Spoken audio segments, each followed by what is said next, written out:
Am I audible?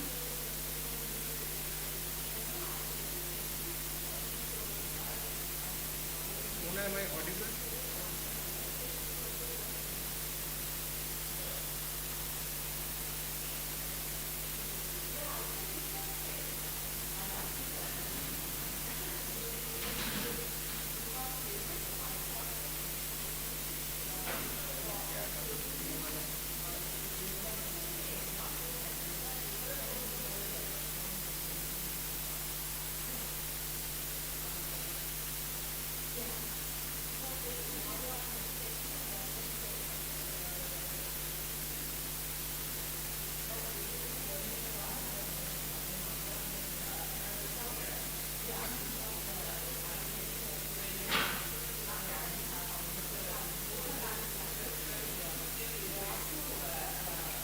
Good morning, Aliguma.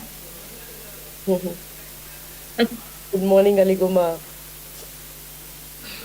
No one is talking yet.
Difficult, you can't do anything else also. Like, you have to be focused on this.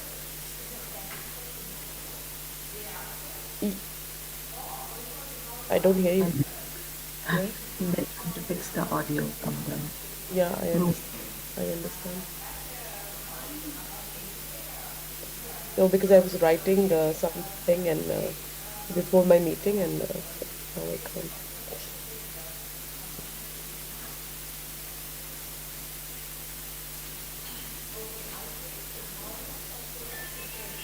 Maybe we send yeah, we'll do the part of the. Are you at Ikram, Mohana? I'm home today. Okay. Did you hear the classical Yeah. music? Okay. Oh, what an You sent episode. you sent me the no, you didn't send, you sent me the picture. But yeah, I want the blue, the blue.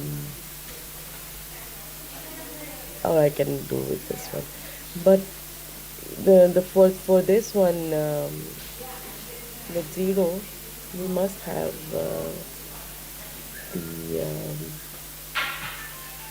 shaded. I think would be graded. Mm.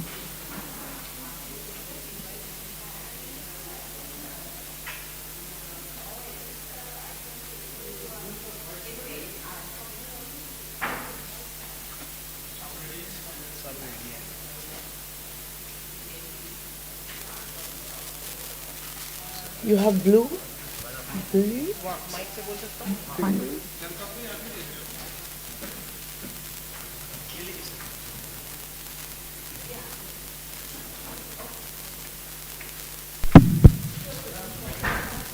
Hello. Hi Mona, can you hear us now? Yes, perfect. उनका voice थोड़ा सा.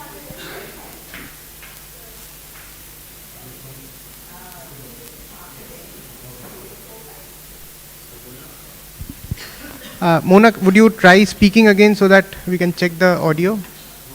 Yes, Ripple, we can hear you very well now. Do you hear us? No, we'll have to. Mona, keep on talking, just need to do an audio check. Sorry about that. No, no worries. We can hear you, Ripple. I don't know if you are hearing us.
This session is Net Zero, Heritage for Climate Action. I will not talk about the details of the program or who is doing it, because we have lovely people who have joined us from Rome, from different parts of the world, who would be talking about the entirety of the project. But I will give you a brief introduction of what the session is about. So, in this increasingly complex and interconnected world, understanding and addressing risk at a hyper-local level has become very, very imperative, because we usually talk about risks at a global scale, regional scale, and even at a national scale. But we need to talk about risks at a very hyper-local level. But is that an easy task? Do we look at the contemporary riskscape, or do we go back in the past to understand the process of risk creation? Once we have understood the risk, how do we communicate it? Because that is what our plenary speaker just spoke to us about, that we need to understand the risk and also communicate it. Do we impose interventions, or do we co-create solutions owned by and driven by the community? Do we jump on the bandwagon of technical solutions only, or is there a way to balance the technical and simulated solutions with traditional knowledge, place-based wisdom, and indigenous practices? So that is basically the theme of this session. So the need for this technical session arises from several key challenges in and from the field, and is in line with the theme of traditional risk reduction practices, which favors the voices of communities from the grassroots. This technical session aims to delve into the innovative strategies and methodologies employed in the different sites of the world under a project which is known or called and referred to as the Net Zero project. So it is based on a very simple and a very crucial idea that every place has a climate culture story rooted in years of human-earth interactions, which gives insights into knowledge, traditions, and practices that can support sustainable ways of living and coping with climate extremes. Now, to know more, let's hear from the FAR team, which is being represented virtually by Aparna Tandon and Mona Chakravarti. But before we do that, I would like to introduce to all of you Aparna Tandon. She is the senior program leader at ICROM. She leads the strategic design, partnership development, resource mobilization, as well as implementation of the first aid and resilience for cultural heritage in times of crisis. That is what we call as the FAR program. It is a flagship capacity development initiative of ICROM, which has an expanding alumni network spanning over 100 countries. Aparna has an MA in art conservation, and she specializes in disaster risk reduction and post-conflict recovery of all forms of heritage. She has developed disaster risk management plans for key heritage sites, museums, and archives. Aparna has led post-event damage and risk assessments, as well as in-crisis training to safeguard heritage in over 16 countries affected by disasters and conflicts. In fact, we all know about what is happening in Ukraine. She has been leading most of the work that is being done in Ukraine related to cultural heritage. Over the past decade, Aparna has been working to integrate cultural heritage, safeguard with humanitarian assistance, development planning, and peace building. Within the framework of the FAR program, she is spearheading the research and capacity development on heritage-based climate action through the Net Zero Heritage for Climate Action, which is a 2-year project backed by the Swedish Postcode Foundation. Her work focuses on gathering on the ground evidence of how protecting heritage can help reduce the risk of disasters, adapt to a changing climate, contain emissions, and build sustainable peace. So there's a lot more to go about Aparna, but at this moment, I think it would be very good to pass it on to Aparna. Aparna, are you there? Yep. Thank you, Ripal. Thank you for that great introduction.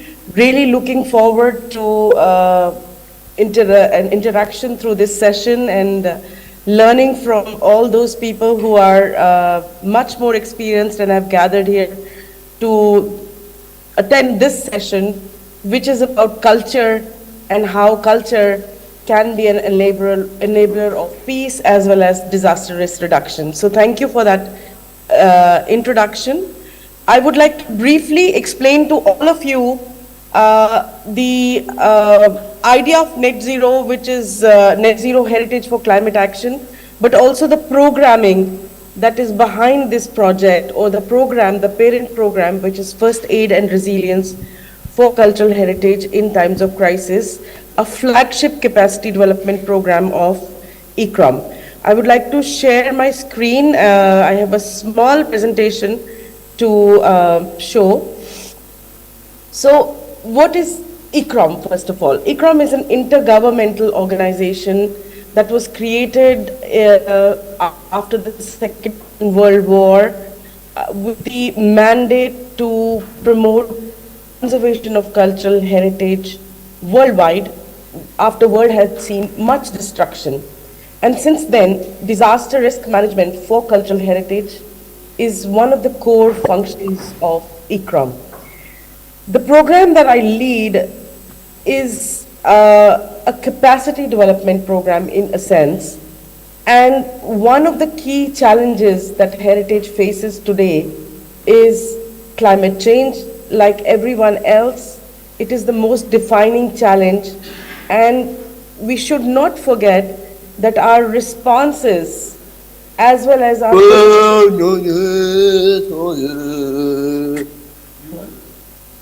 is that? So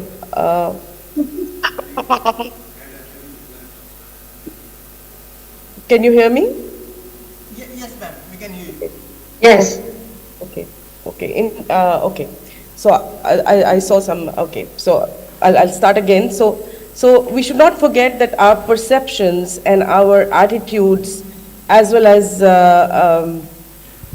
our responses to most challenges, including disasters and risk drivers like climate change, are shaped by culture. And that's why culture is important. I would like to bring your attention to the moment when disaster strikes. Maybe many of you sitting here have experienced disasters firsthand, and you have seen the death, destructions all around. I too have been in some of these situations, and I want to bring this image from Nepal, where you can clearly see that communities tried to safeguard their cultural heritage with whatever means they have, not because it is inherently valuable. It has value because of it's related to their past, or it has value because it is aesthetically pleasing.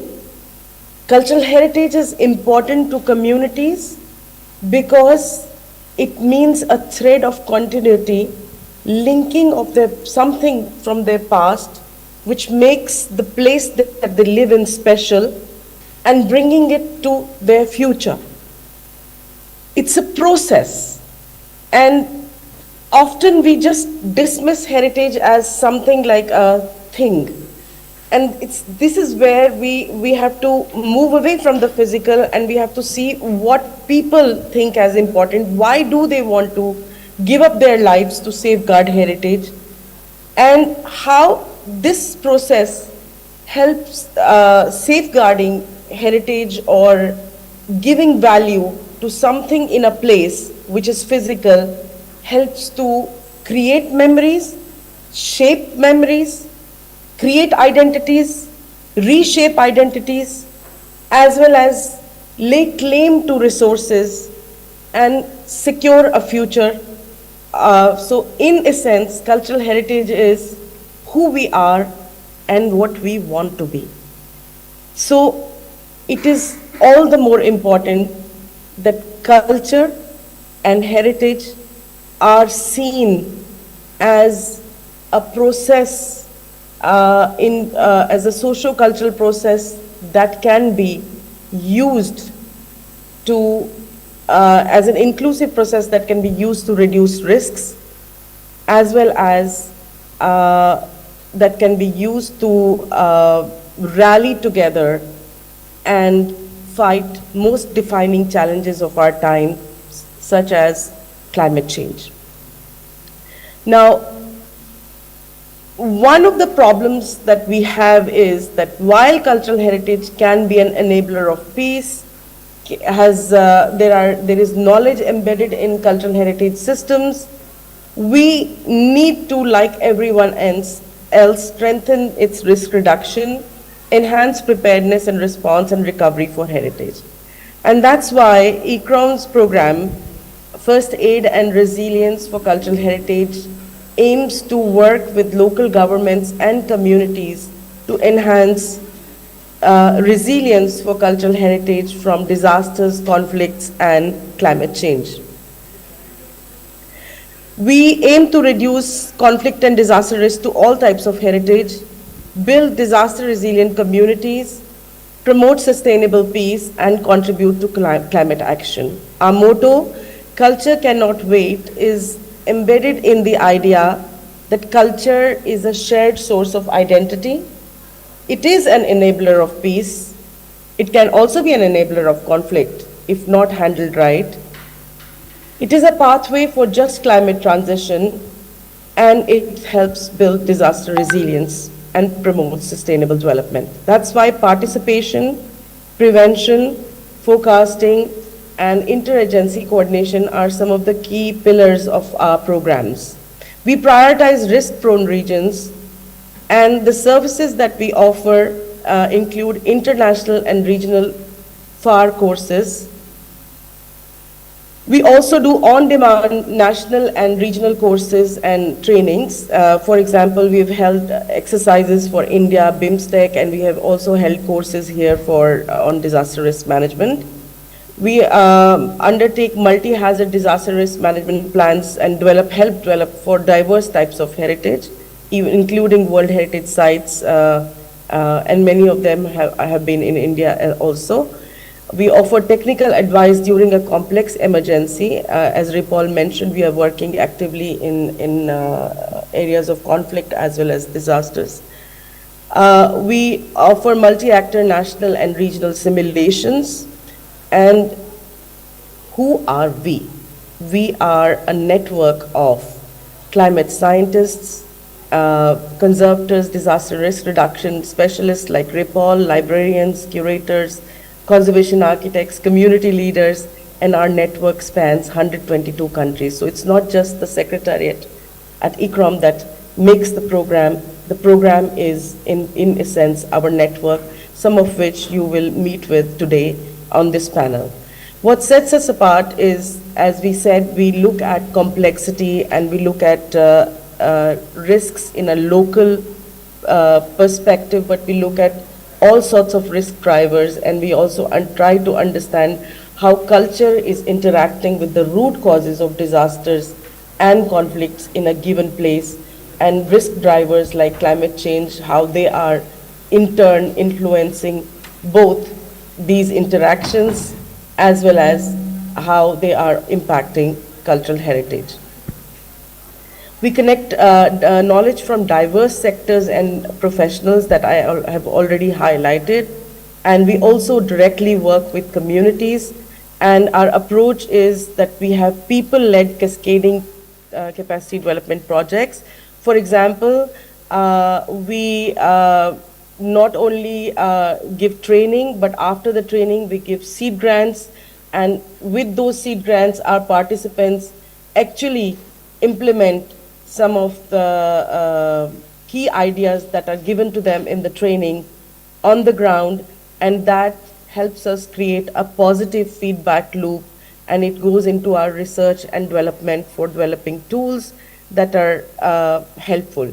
We work with civil protection and many other army and disaster risk management agencies to do risk modeling, risk assessments, as well as in enhancing capacities for response during emergencies, especially in that 0 hour when maximum amount of heritage is damaged due to hasty cleanups and clearance of debris after search and rescue operations. We also, like everyone else, use 3D simulations to do these kind of joint trainings. And of course, a big policy win for us has been that our guidelines for conducting search and rescue at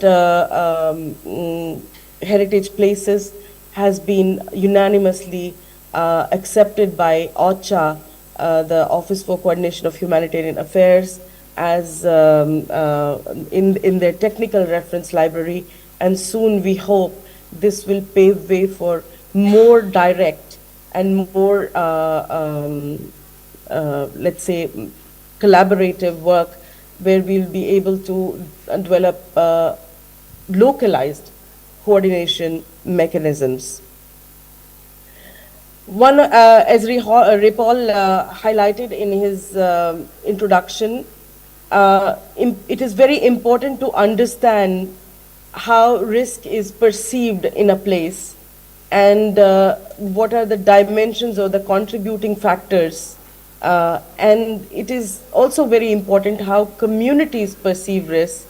And we have developed a participatory vulnerability and capacity assessment tool, which also helps governments and local communities to understand how heritage provides resilience, or in which way heritage provides strength to communities, whether through livelihoods or through psychosocial help in a place, and how it also it contributes to some of the vulnerabilities or inequalities that can be exacerbate or that can increase our exposure to disasters. So this tool is has been tested in multiple places in many countries.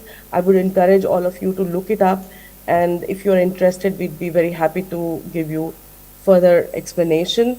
We have also produced standardized guidance, which has also has been the basis of an ISO standard, and these are all available in multiple languages, free to download from our website. We provide in-crisis context-specific training to our member states. One of the big problems that we face in our field is that while there is data on loss and damage to, generally there is data on loss and damage for disasters. Well, one would argue not so much, but I'd say the data for loss and damage of cultural heritage is inconsistent, insufficient, and often scattered. And this reduces our understanding of risks to heritage, limits our ability to prevent future damage, and the responses given to cultural heritage are often ad hoc.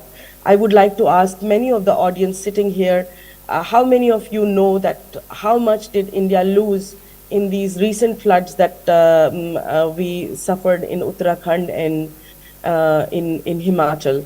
And there is no clear understanding of what was the damage to cultural heritage. To tackle this, we have developed an online application, a web-based open source, as well as a phone-based application. And it is available for our member states, and we have also developed tools and forms which are complying with PDNA and can help governments feed this data directly into rapid needs assessment or PDNAs. And if you, again, need more information, we'll be happy to provide on this. And we are doing similar work in Ukraine, where we are also helping to build a risk map. in short, our impact has been that in the past 2 years, we have trained more than 300 professionals and mobilized more than 3,000 community members and enhanced risk management, disaster risk management at more than 189 sites. Many of them are World Heritage sites, and we have reached 122 countries. And now I leave the floor to Mohana, my colleague, who will talk to you about our next initiative, which is the topic of today, Net Zero Heritage for Climate Action. I hope, Ripple, I didn't take too much of your time. No, ma'am. Sorry Thank you for your talk. Thank you. Parna, I will share my screen. So I am Mohana. I am a conservation architect and a project officer working with Aparna at the FAR program of ICRAM.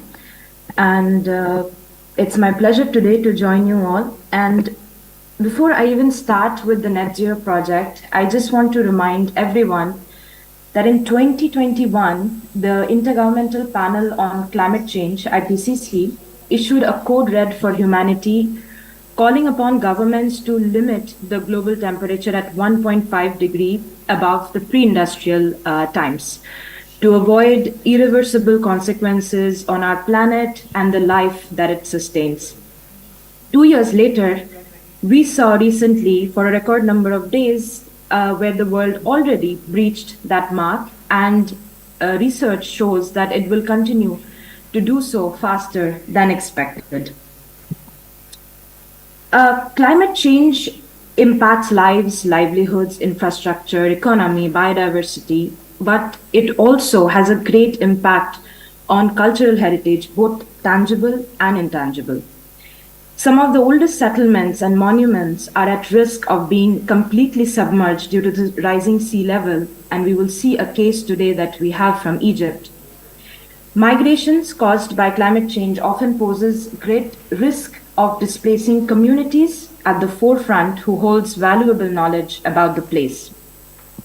So how do we understand the climate-related risks to heritage? How do we build adaptive pathways for heritage? And what role can heritage play in combating the climate crisis and contributing to the global net zero goal? We believe that every place has a climate culture story, as Ripal was mentioning. These stories are held in the history and knowledge of places, which in turn have been shaped by dwelling environment and generations of human-earth interactions. When this knowledge embedded in heritage is combined with science and technology, it could help the global community to mitigate and adapt to climate change. With that idea in mind, it is my great pleasure today to introduce and present the Net Zero Heritage for Climate Action project, a first of its kind capacity development project that is built upon this idea that I was mentioning, which leverages traditional and indigenous knowledge at 5 innovation sites around the globe to assess and reduce the climate-related risks to disasters and conflicts to heritage, as well as contribute to climate adaptation and decarbonization. The Net Zero project, as mentioned earlier as well, is conceived within the framework of ICRAM's FAR program with the generous support of the Swedish Postcode Foundation. So the innovation sites that I was mentioning, these sites are based in Brazil, Uganda, Sudan, Egypt, and India. And we are very excited today to present these projects in this panel, and all our speakers are joining from these different countries. So looking forward to that. The Net Zero project was conceived in 4 phases, which were systematic and overlapping. The first phase, which is the situation analysis and data gathering, it engaged all the teams from these 5 sites to collect scientific data and oral histories through a structured questionnaire that looks at the human history of climate change, how the modern climate situation has come to be, what are the social, cultural, technological, economic, intellectual, and philosophical trends that have combined over time to create this present-day climate change situation. And participants were guided also to collect future projections by looking at the IPCC and other climate projection models. So following this data gathering phase, the second phase was an in-person hands-on workshop where all these teams were brought together in Rome, and this workshop was aimed at cross-linking the data that they have gathered in phase one across fields and identifying the climate-related risks to heritage and their associated communities. They also built scenarios based on the shared socioeconomic pathways, SSPs of IPCC, and therefore developed, following these scenarios and the risk assessment, they developed culture-based climate action plans that aim to, again, leverage the identified traditional and indigenous knowledge at each site to mitigate the assessed risks as well as help in enhancing carbon sequestration. Participants were also engaged in hands-on simulation exercises to enhance their disaster preparedness. And if you see the pictures here, the participants are actually in a simulation exercise which was developed during the course. And I must mention that this work would not have been possible without the support and the exchange of knowledge that was promoted through this workshop of the cohort of over 25 area specialists who represented over 20 diverse fields, which you see on the screen. The third phase, which is the project implementation phase, and we are very close to completing this phase. This phase was supported by seed grants where each team field tested their culture-based climate action plans on the ground, drawing concrete evidence that culture has an important role to play in climate action and in building disaster resilience. So I will quickly walk you through our 5 innovation sites, although we will hear more about these projects from the team members themselves.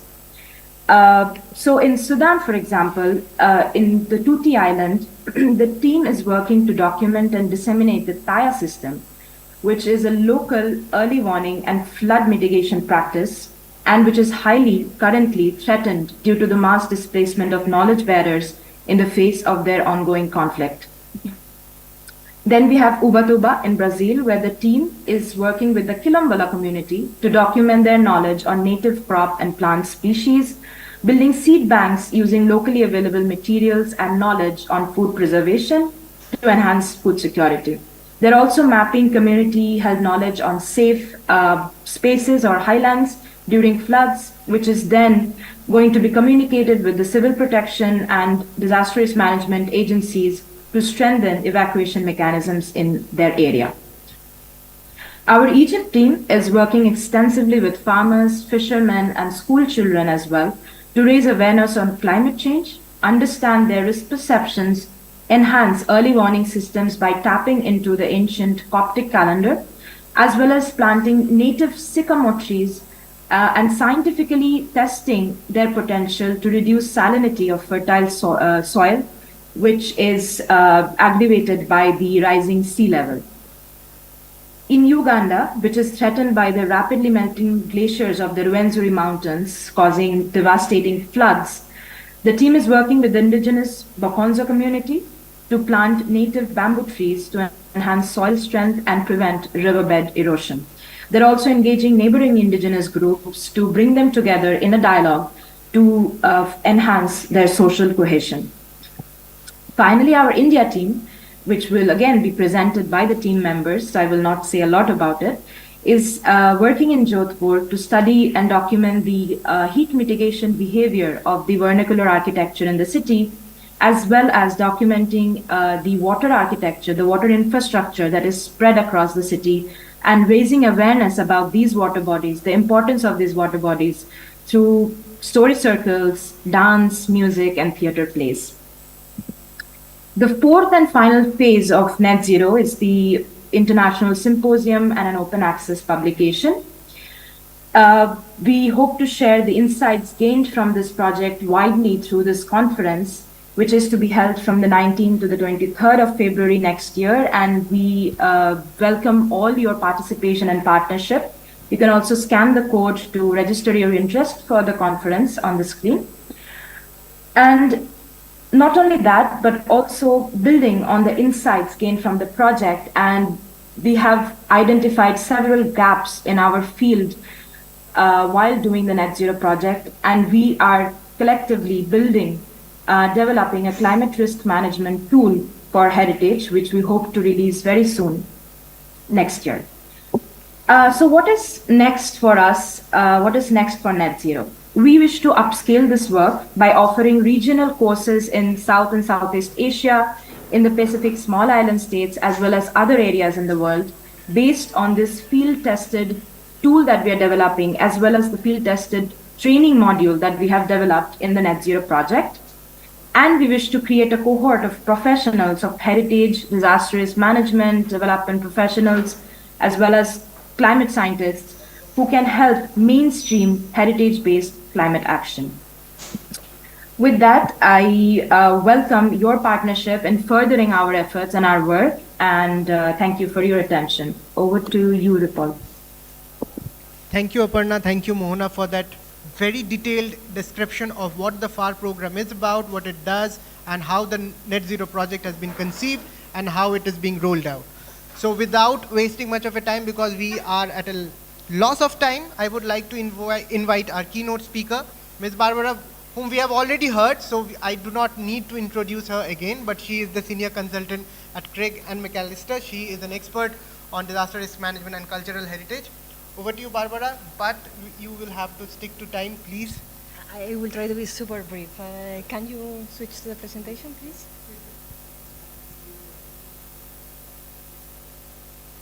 Perfect, thank you. I pass here. Wonderful. Thank you so much. Thank you so much for being here. It's a pleasure to see you again. We just came from a session of... Sorry? Can you hear me? Here. So I don't need this. This is a good microphone. Thank you so much for pointing. So I had titled this presentation, How Culture Can Be Used. But then I thought that you are going to learn that with our panelists. So I will focus on why. And I will start asking you, if I say cultural heritage, what came to your mind? And maybe for people from India, that could be the first image. Maybe if I ask this question in Mexico, I would have this. And this is one of the problems that we have, is cultural heritage usually is understood like big monuments, big museums, but we know, and we already have learned from Aparna, that it's much more. There are tangible, there are intangible, and there are the tangible, movable, tangible, immovable, and intangible. And intangible is one of the most difficult things to understand for disaster risk management specialists. So you will see several examples in the presentation of the team. I wanted to take this because I think it's very illustrative of what intangible is. And this traditional knowledge coming from Japan, that is the Smon song, that basically say if the earth is shaking, go far from the coast because it's possible that a wave is coming to prevent tsunamis. So this is a key important, and we mentioned in the capacity building session before, to go to traditional knowledge and bring it back and work in the present to reduce risk. Connecting with climate change and to specify and to emphasize, a bit why cultural values are so different, I bring an example. One you see is a Roman site in Portugal that date from the 1st to 6th centuries of this era. And the other one is much more recent. It's from the United States, it's Chesapeake Bay, and this is a town that was founded in 1778. So they have the same problem. They has been eroded by the coastal erosion. But the cultural values that they have behind, it's very difficult. It's very different, sorry. On one hand, we had ancient knowledge, a city that was lost many years ago, that is an archaeological site for visitors. On the other hand, we have a community that they have already heritage there, and they came from, they are descendants from this settlement. So it's the same problem, but two different heritage sites. There has been mentioned, okay. Sorry. There has been mentioned as part of the network Net Zero Heritage for Climate Action program, the 5 teams that Aparna and Mohona presented come together to Italy, and we go to visit the Cinque Terre that was mentioned also in the session before. That is a fantastic example of climate action. I quickly mention is a site who was created on terrace for agriculture, was abandoned, and now is going to be recovered. They are restoring the dry stone walls to foster resilience and sustainability of the place. And to finalize, it was just mentioned the Inside game, and this is an example that was put in practice together with the community in Cinque Terre and the teams from the 5 countries. So this is to emphasize the role of capacity building and the learning exchange from different teams from different countries, and how this bring a very rich results. Key conclusions. So I'm out. Culture and cultural heritage has different assets and values that we need to keep in mind when we are developing our disaster risk management plans. Traditional knowledge, we are lucky that has been listening to this for the last 2 days, emphasizing how it's important go to indigenous knowledge and bringing back together with science. We cannot just rely on the knowledge and the tradition, but we need to combine with the present, no, and the technology. And the culture is key for resilience, climate action, and sustainable development. And one more time, that disasters are not natural, so just to keep in mind. And that's all for my side. Thank you so much. Thank you, Barbara. Thank you for that very brief but presentation, which actually set the tone, because we are now going to go on a world tour, and we start with Brazil. And I would like to invite João Silva, who is a PhD student at the State University of Campinas, and he would be taking us to the Quilombola communities in Ubatuba in Brazil. So, João, over to you. Hello, can you hear me? Yes, yes, loud and clear. Okay, let me share my screen. Joao, one small request, please be in time, 8 to 10 max, 8 to 10 minutes. Perfect, thank you.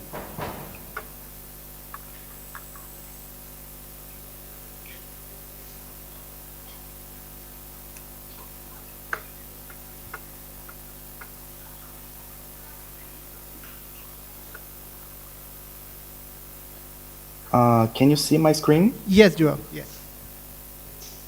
Okay, so hello everyone, thank you for the invitation. My name is João. I'm a biologist and archaeologist here in Brazil.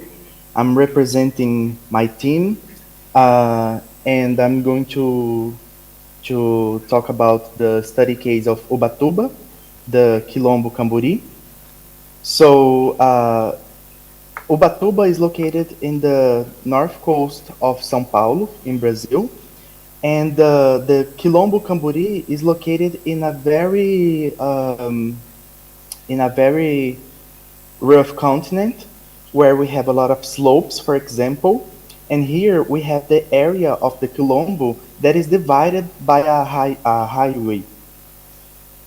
So the area of the Quilombo, our site, talking about the natural and cultural features, there is an abundance of natural resources available, a landscape value that attracts a lot of tourists to the area.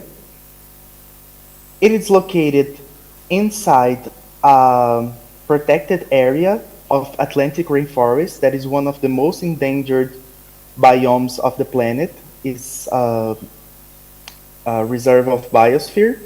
And today we have just about 7% of Atlantic rainforest remaining. And the species are very rich in the area for flora and fauna. The Quilombo has a lot of food and genetic diversity. Also a traditional agriculture system, the slash and burn system. Food conservation techniques and traditional recipes, artisanal fishing, handicraft, and also construction methods. And of course, the cultural features could not be left aside. But all these features, all this heritage is endangered mainly by the risks of urban flood and landslides. And as we can see in the state of São Paulo, where Ubatuba is located, the risk of urban flood and landslide is high for both risks. And things like these images are the examples we can see in Ubatuba and around the region along the year. So we have intense rainfall and mass movement that causes these disasters. And in this other map, we have again the area of the Quilombo, and we can see that there is a high susceptibility to mass movement in the area due to the rain and due to the slope. And talking about other features like the highway or the sea level rise, Ubatuba and the Quilombo Camburi are considered as a high-risk area. As a result, we have destructions of houses and roads and economic loss. These photos are from July 31 from this year and April 4 also from this year. And we have food insecurity, tourism decrease, temporary isolation, death of communities, loss of agricultural lands, destruction of the environment, and lack of access to public health and education. These images are also from the region. Here I have a little video showing a bridge. This bridge divides the Quilombo, the two main areas of the Quilombo, and when it's raining, the river level rises and it's impossible to cross the bridge, so the Quilombo is divided in two.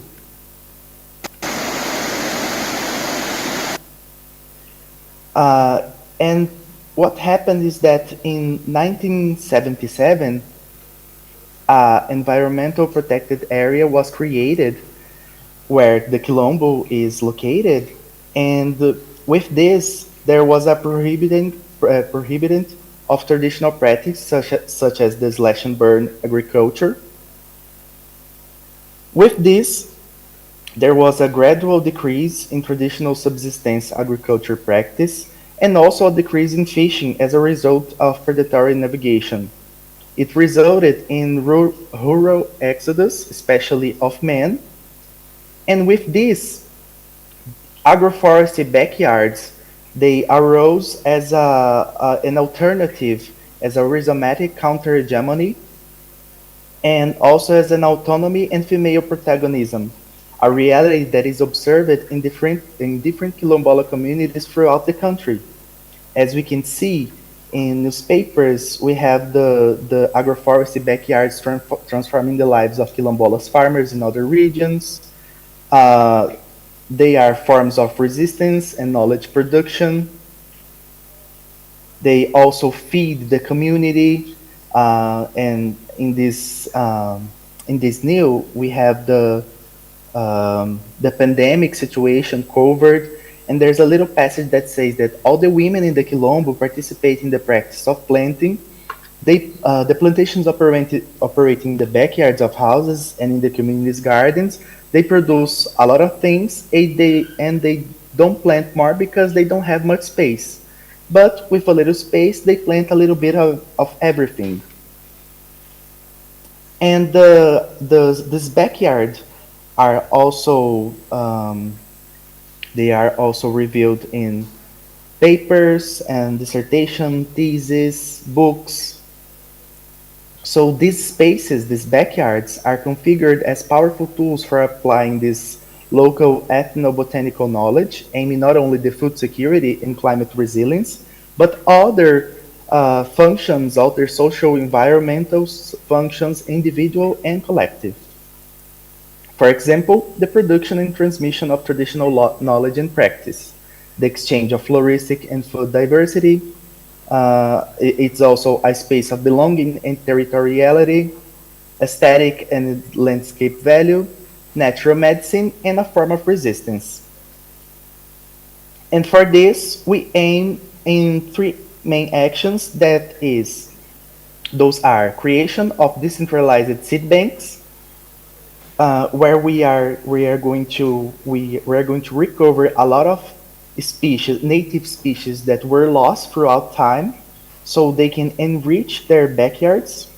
Also enriching it with planting seedlings of native species with fruitful, medicinal, and forest restoration potential, not only seeds, but plant seedlings. And the environmental education actions with the community and schools, as it can be seen in the community, like in the culture festival, where we have some educational practice, seed fair exchange. We have a lot of education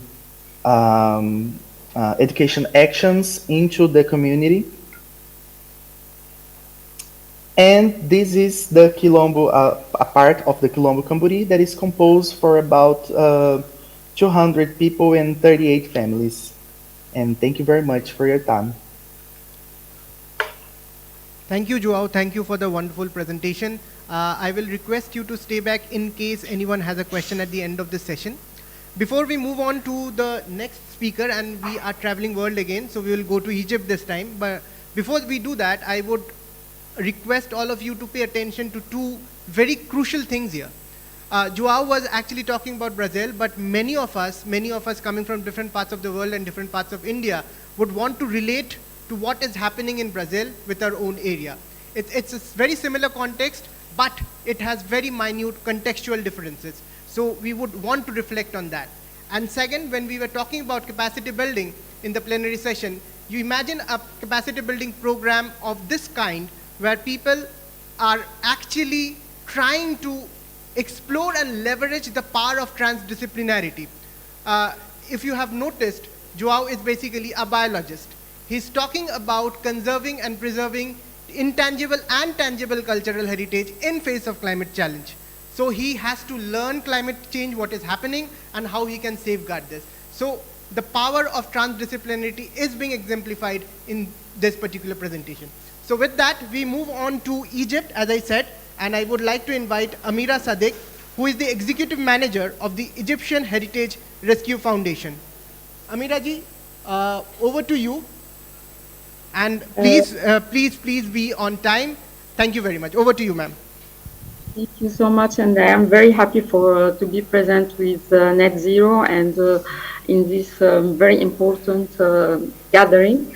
And simply, our Rashid, or our one of the innovation sites, which was in Egypt, the project is located in a very particular place, which is the place that you are seeing in on the map, on this red circle, the place where the Nile is gathering with the Mediterranean Sea. Of course, we are talking about climate change, and we are talking about heritage and peace together, which is the main core of of the Net Zero program. In this place, we have a very roots of tradition related to a place where you have a different kind of culture, agriculture culture, a culture related to the sea with the fishermen, even a culture related to the architectural culture, a place which was inhabited since more than 4,000 years till now. So we have to think about how heritage is very rich here, with the heritage coming from a tangible heritage, like coming from the kind of architecture which respect the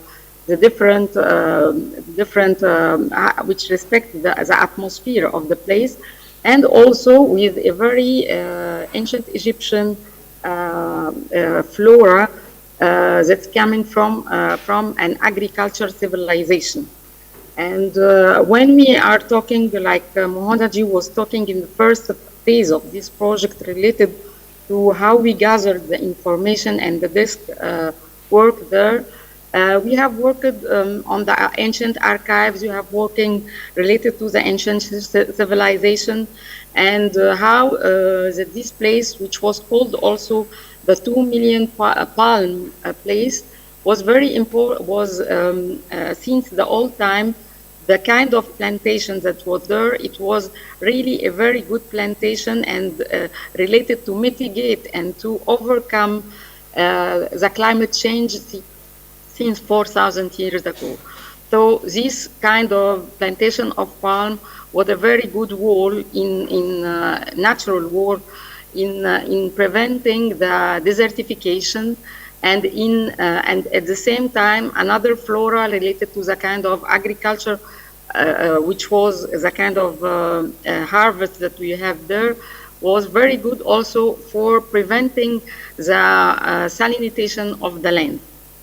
This brought us to what we are facing today. We are facing today a very high salinization of the land with a scarcity of water, which caused about losing like 25% of the agricultural land, and even with a, if we are talking also after what we, the third phase, the second phase, which was the field work on Rosetta itself.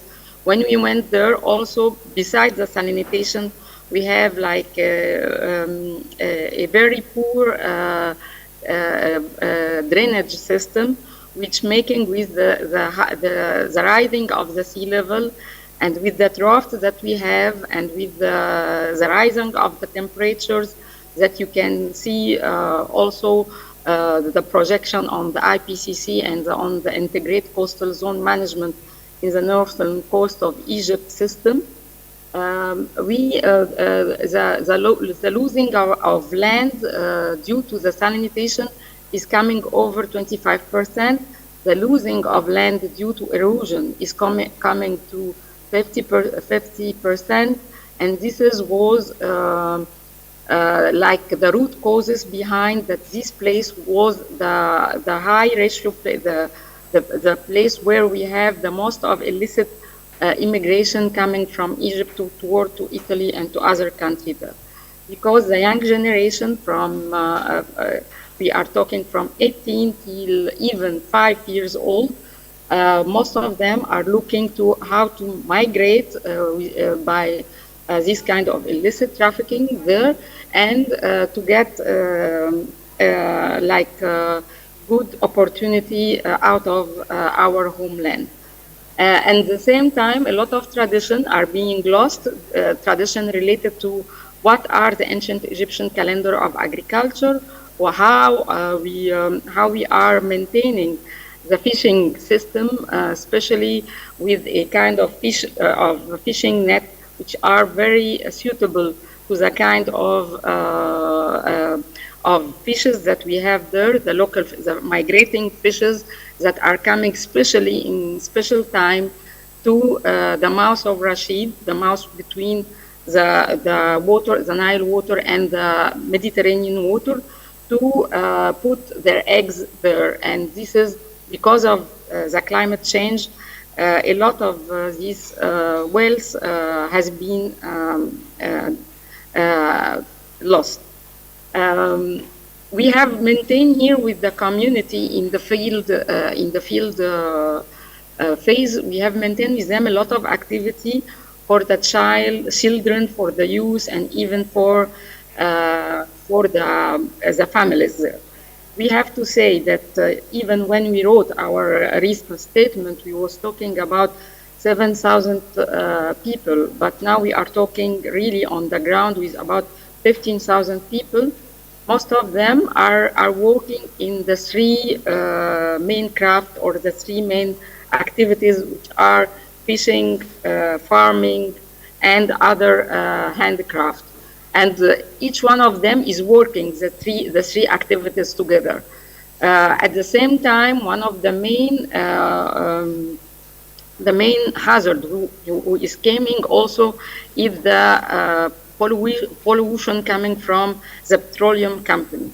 And in the same time, the young generation want to change their activity from fishermen, from farming, to be like chemical engineering or petroleum engineering, which also, when we have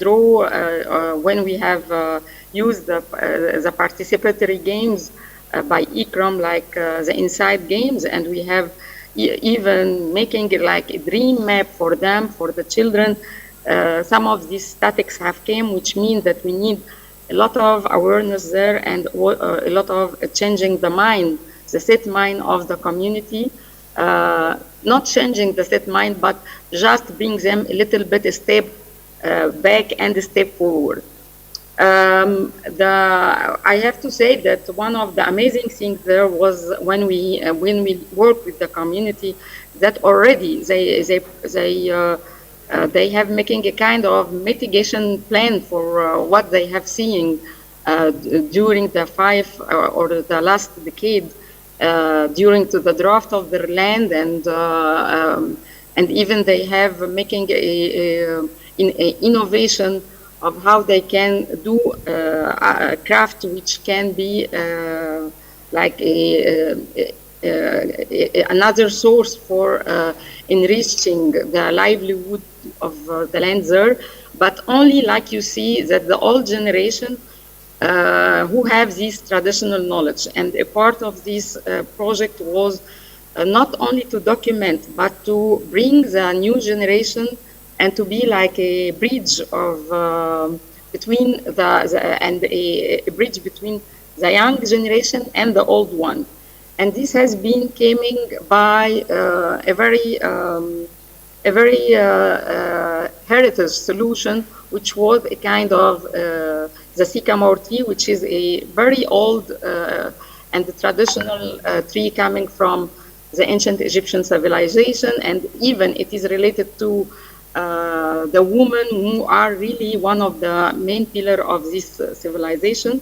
And we have, first of all, the plantation, or this old plantation of sycamore have disappeared due to some intangible heritage related, for example, that we need that this old tree who can go for 5,000 years and 1,000 years can take off the age of the one who planted it, and this was one of the stories there.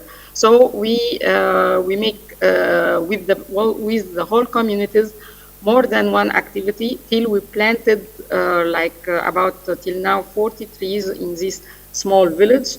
One of the experiments that we will do is to see if really this kind of ancient trees can reduce the salinization of the land, and also other things that we will do with the fishermen there. It's an early warning system related to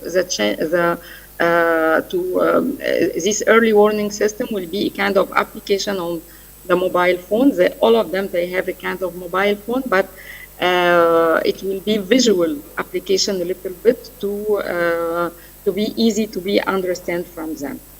Amira ji, can we request you to kindly wrap up in a minute or two? Yes, I finished my presentation. Okay. And this is all. Thank you, Paul. Thank you, Amira ji. Thank you for that wonderful presentation. Before we move on to the next presentation, I would like to draw your attention to the fact that we keep on talking about cascading risks and complex risks. We just visited a place which has complex risks. It is talking about sea level rise. It is talking about drought conditions. It is talking about saltwater intrusion and whatnot. And another important thing, while we talk about the hazard profile of the place, we are also keen and considering the vulnerability profile, where the young people are leaving that place. So you see there is no intergenerational dialogue, there is no intergenerational transfer of knowledge. So that is also a big problem. Any which way, the team is doing their best and we hope they do a good work there. And now we move on to the next team, and it is very close to Egypt. It is in Africa, and we invite Ezra, who is the project manager of the Sudan Urban Development Think Tank. Ezra, over to you. Assalamu alaikum, everyone. Can you hear me well, Ripple? Yes, yes. Just requesting you to kindly keep in time. 8 minutes max, please. We are running out of time. I'm so sorry. Over to you, Ezra. Ezra, you are on mute. You are on mute. We still can't hear you, Ezra. Yeah, yeah. Yes, I would Perfect. like to share my screen.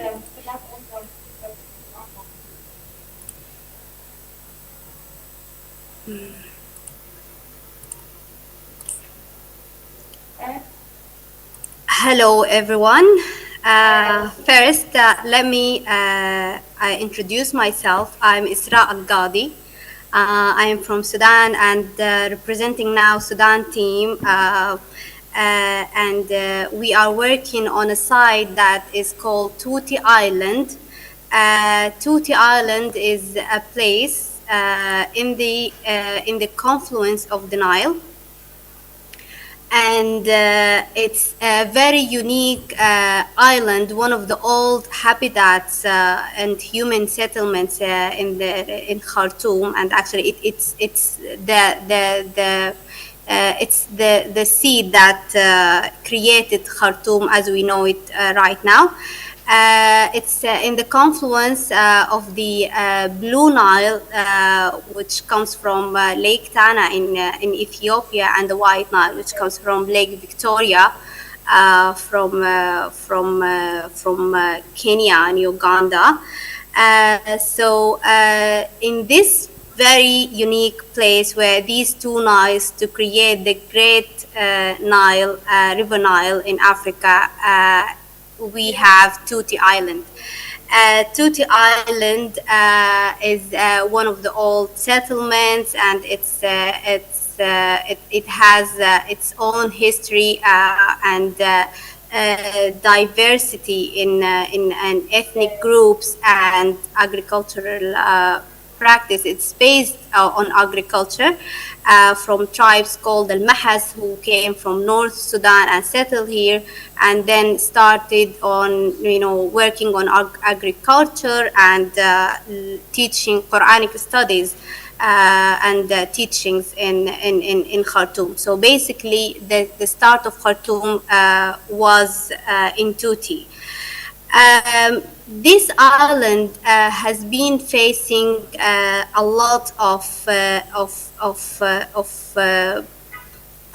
incidents and events, basically flood events. So basically the risk that this island inhabitants face each year is the flooding. So basically they are experts, and they grew this traditional practices in dealing with floods. Which it's the heritage that we studied throughout the past year under the Net Zero program. So why we chose this island? First of all, it was Esra, sorry to interrupt close, you. Your island for so many years.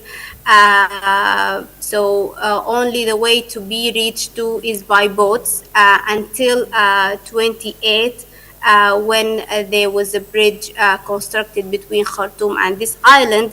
So it's like a rural. Esra, sorry to interrupt you. Your slides are not changing. If you can please look at that. Really? Yeah. How about that? Is it now changing? No. Maybe you should stop sharing and reshare again, because it's just stuck on one slide. Okay.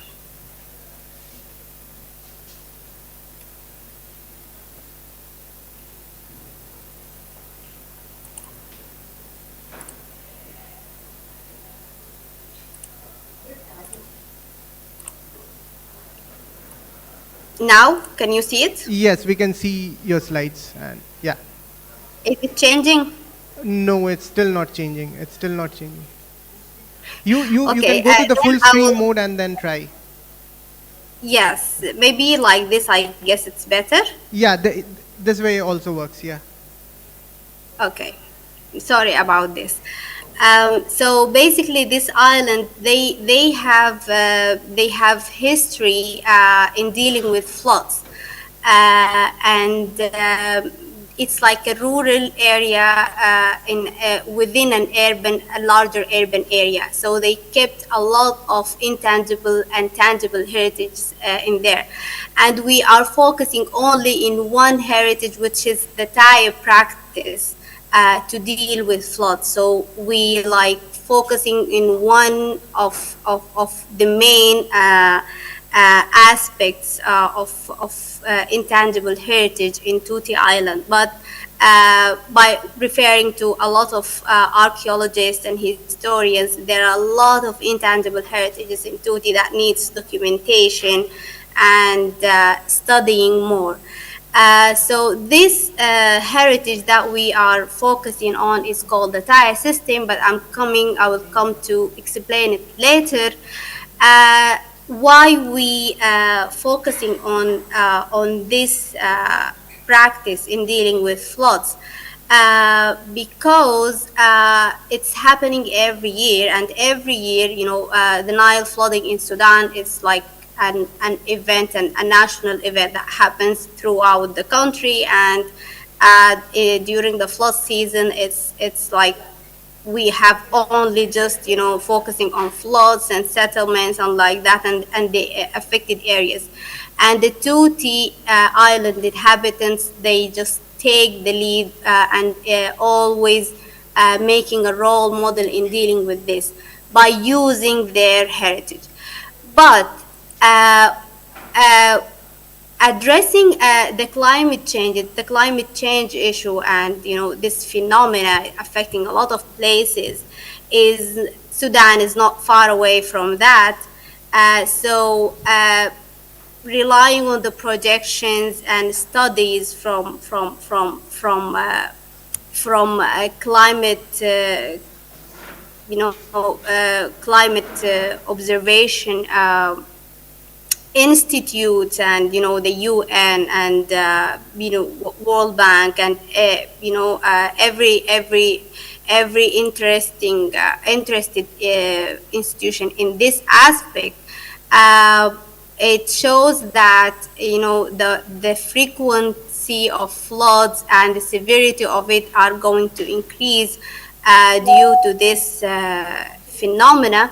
And also the people of Tuti and other places in Sudan, they will be affected also by this. And in Sudan, it has been observed that the pattern of flooding and the severity, and there are other changes like deforestation in some places, droughts in some places, heavy precipitation in some places are changing, and it's not like what they have were accustomed to. So we ask our question. Well, we know that people in Tuti, they deal with flood, but are they going to be able to deal with this changing pattern of floods and even other hazards in the future that are happening or are going to happen due to climate change? So our main question was, in studying the Thai system, was, is it going to be resilient to deal with other hazards? And how we can implement any kind of intervention so to make it more sustainable and to empower the community more, and make out of it a model that can be replicated to other communities that could be endangered. So we have spent, after analyzing the risks that are imposed to Tuti Island and the entire system and the knowledge that is held within the inhabitants, we came to study the Taya more and analyze it more. And the most important part of this was to preserve first this knowledge after a slight deviation that happened into our project. We are just want to tell the audience that our project became a little bit different from the other sites because a war broke in Sudan, and Tuti Island is in the middle of the battlefield between the two conflicting sides. So basically they are now, and the island is now, as we speak, is in complete isolation. So our continuation of the project was more of analyzing and documenting the knowledge and this heritage more than implementing on the site. But luckily, we were supported by all those Tutsians who managed to flee the war, and we became in tight connection with them. So they provided us with all knowledge and documentation and stories of them, and supported even in analyzing the Thai system. So what is this Thai system? The Thai system, as we call it, is an urban resilience methodology, or a system to deal with flood. And it was officially documented. It was there before 1946, but it was officially documented at that time. Ataya is basically a tent to observe the Nile. Because whenever the Nile level rises, so they keep this watch point or observation point around the island, and each observation point has a scope, so has a parameter that is connected with the other one. So it's like a ring around the island of observation points. The purpose of these observation points is to observe the Nile and to forecast and Isra, also sorry to interrupt you. Can you please wrap it up now in a minute or two, please? I'm so sorry. Okay, yeah, I know. So basically, these observation points called TAIs, they work in a systematic way. And supported by community solidarity concept called Nafir. So whenever there is a danger happens and the Nile rises, they have their traditional way of warning the community for evacuation, also to respond to the floods, and also the barricading. I would like to just, before adding this, we have done analysis to this system and how it works, how we decomposed it, and how it works through the different times through the year, and dealing with the flood crisis, and also how it can be aligned with the disaster risk reduction phases, and how it can be disaggregated into steps, so other people can replicate it.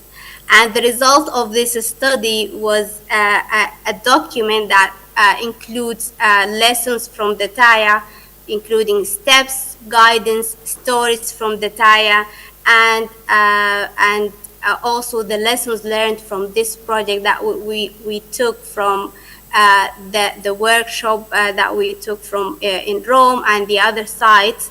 And we are in continuous work of this.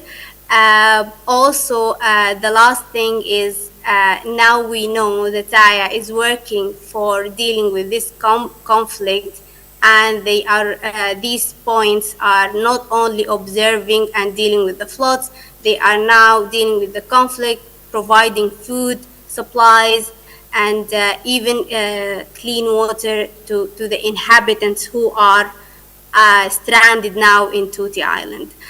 There are other knowledges associated to this, like weather forecasting, like Nile observation, like even agricultural practice that are related to this, but also it is something to be studied and analyzed, and it can be put in a comprehensive model to deal with the climate change and hazards that resulted from that. Thank you, Ripol, and thank you everyone for this opportunity, and good luck.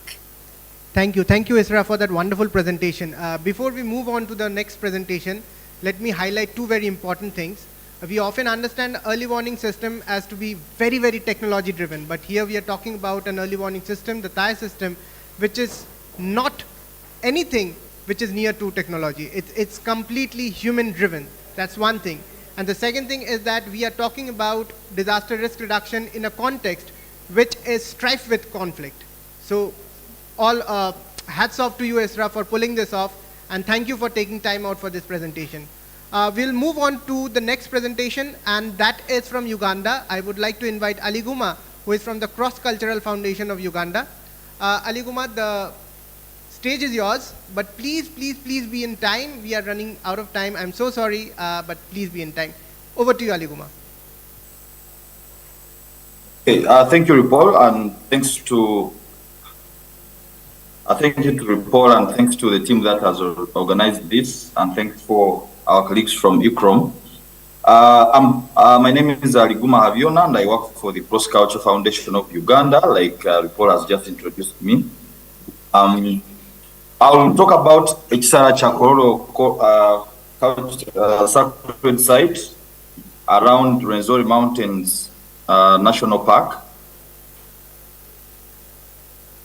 So Rwenzori Mountains, the site itself is in Uganda, and Uganda is in Africa. I've just put the two maps there, just in case anyone is wondering where the presentation is being made from or where the site is. And the site is around Rwenzori Mountains National Park. You can see the location there, and that's the photo of the Ekisara Chakororo site. So about the site briefly, the site is a waterfall located at the confluence of the Kabiri and the Kitengesa rivers in Chondo sub-county in Kasese district. The two rivers flow from the top of the Rwenzori Mountains, and the mountains, of course, is a World Heritage Site known for its natural and cultural values. In Kasese, the communities there that are mostly the Bakonzo and other communities like the Basongora, Banyabindi, treasure the site or even most of the waterfalls as places for ritual cleansing, healing, and traditional justice dispensation. And that's why the site was chosen as one where we could explore some work, interrelatedness of heritage and climate action.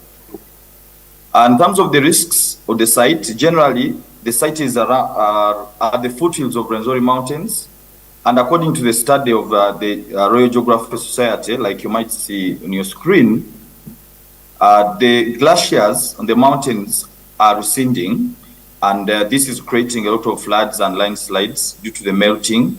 You can see just in a space of 2 years, from June 2003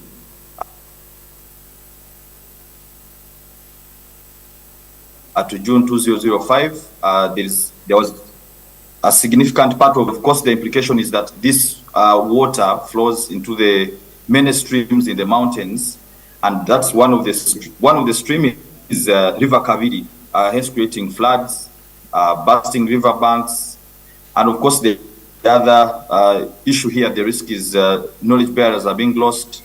A lot of cultural properties around Rwenzori Mountains, of course, are being affected.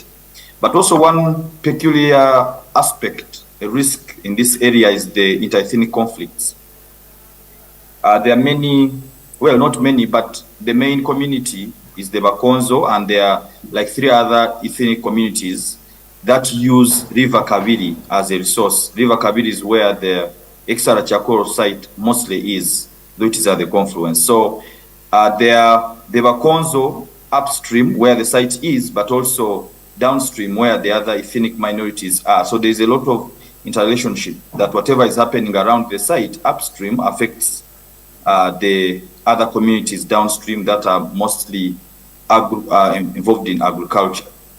So some of the risks here in the area are around, this shows some of the floods, of course, on the rivers Tengesa, in Kilembe, in Kasese. And what we've gathered so far about the site and the knowledge is documented in this short book, which you can find on our website at crossculturefoundation.or.ug. So there's a lot of foretelling by a god called Nyabingi Oromgore. She used to predict bad weather conditions or long droughts and warn people to keep enough food in granaries. And the Wakonzo mostly still believe in this god. So this knowledge has been documented. They are ridge leaders. The mountain range has many ridges, and each ridge has a leader. A leader traditionally passed on from their ancestors. So the ridge leaders have a responsibility of taking care of their heritage in each ridge. And this has not been so much used by our government here, but we think this leadership can provide key interventions if we are planning for any climate action or mitigation. Their prophets are predicting calamities and trying to work with other spiritualists in the region to avert some of these. The endemic birds, if you read this publication, you would find some of the birds, the local bird called HPP, endemic really to the area, and a lot of indigenous trees and their associated taboos. So we've tried to document this knowledge that can help to, in a way, contribute to safeguarding these sites from the risk of climate change. So we've tried to plant indigenous trees along the river banks to try to strengthen the river banks in case there's a lot of water coming from the mountains and flowing downstream. You can see a young man with an elder planting bamboo and other trees that have also been planted in the area. The trees were selected from the focus group discussions that we had with communities, trying to highlight what trees have been here for the last generation and how were the riverbanks protected from any incidences of climate change. So we've also worked with young people, like you might see here, the relationship, but also promoting intergenerational dialogue, interethnic kind of action, because the people who are downstream, the Basongoran, the Banyavina, and the others, have not had many spaces to interact about River Kabiri and the site. So the site has given an opportunity for these communities to interact and provide some kind of targeted intervention. And of course, mainstreaming early warning systems in modern systems. So we've held events where we've had the cultural leaders interacting with scientists, trying to see, because the cultural leaders or elders in the area say that when the water in any way changes color from the mountains, then there is likely to be a disaster. But also when birds start moving from up the mountains to the lower areas, there's likely to be floods. So most of the scientists have not tried to put, or our government has really not tried to put early warning systems that can try to help here. So it's the traditional system that's trying to help. So as part of the project, the River Kabiri Valley Committee was formed to try to incorporate aspects of indigenous knowledge in this climate action. And this is one of the events we had when we were launching that book that I just showed you. And you can see a member of the Red Cross. These normally come when disasters strike. But in these kind of engagements, they are offering their knowledge. We have cultural leaders, The person speaking there is the person heading the District Natural Resource Department in Kasese, trying to share ideas on where the interconnectivity is between heritage and climate action. I thank you for listening to me, and you are free to get more information about the Exara Chakoro Culture Site from our website, www.crossculturefoundation.or.uk. And we're also a member of the Climate Heritage Network, where we share ideas about heritage and climate action. We thank ICROM, of course, for providing this opportunity. I thank you, Ripo. Thank you, Aliguma. Thank you for that wonderful presentation. What I particularly like about this is that they are using traditional knowledge and they are using the young people to kind of implement that knowledge. So that's great. Aliguma, requesting you to kindly stay back. If anyone has any question, we will take them up at the end of the session. Finally, we come back to our home country. We come to India, and I would like to invite Sriparna to the dais for a round of interview, actually, so to break the monotony of just looking at the screen and listening to presentations. We'll do a little bit of change. I will ask Sriparna, who is the co-founder of Grid Corps, the implementing agency of Net Zero project in India, a couple of questions, and I believe that would cover all of the aspects that is required, and that would also save us a little bit of time, right? So thank you, Sriparna, for joining us. The first question is that you have been working in Jodhpur for quite a lot of time, right? So what is the perception of the community in Jodhpur about climate change? And when I mean community, I actually do not mean the elite class, but people who are at the forefront of climate change, for example, auto drivers, for example, vendors. So what would be your answer to that? When you're talking about climate change, obviously if you're talking about the community, one thing that is for sure, they do not understand climate change in terms of numbers, statistics or data, but they are at the forefront of experiencing it, experiencing the impact of climate change. And when we talk about climate change, one thing that comes to our mind immediately would be the rising temperature, which is a very big concern for every one of us. But one thing that is less considerate about, I'll not say it's not considerated, but it's less considerated about is rising humidity, which is a very persistent fact in Jodhpur. And for the local community of Jodhpur, they're okay with the temperature rising, they can deal with it. But one thing that they have very consistently said in all our interactions with the community is that it's the humidity, it's the rising humidity that is causing the effect for them, and which in turn is actually affecting their health and their day-to-day activities. The other thing that the community is now realizing is the abnormal seasonal changes that they have and the high amount of erratic rainfall. That is one thing that is there. And one thing that we had realized when we were in the field working with the community, talking to the community, is that just writing an article about it or publishing a document about it is not going to suffice and not justify the problem that they are sharing with us. So we had documented it. We have created a documentary called Sanchay, which is also available in YouTube, and which says, which captures the riskscape of Jodhpur and also says the past, present and a possible future of the place. It's a documentary which we believe that the viewers might be inspired towards a risk reduction part. Thank you.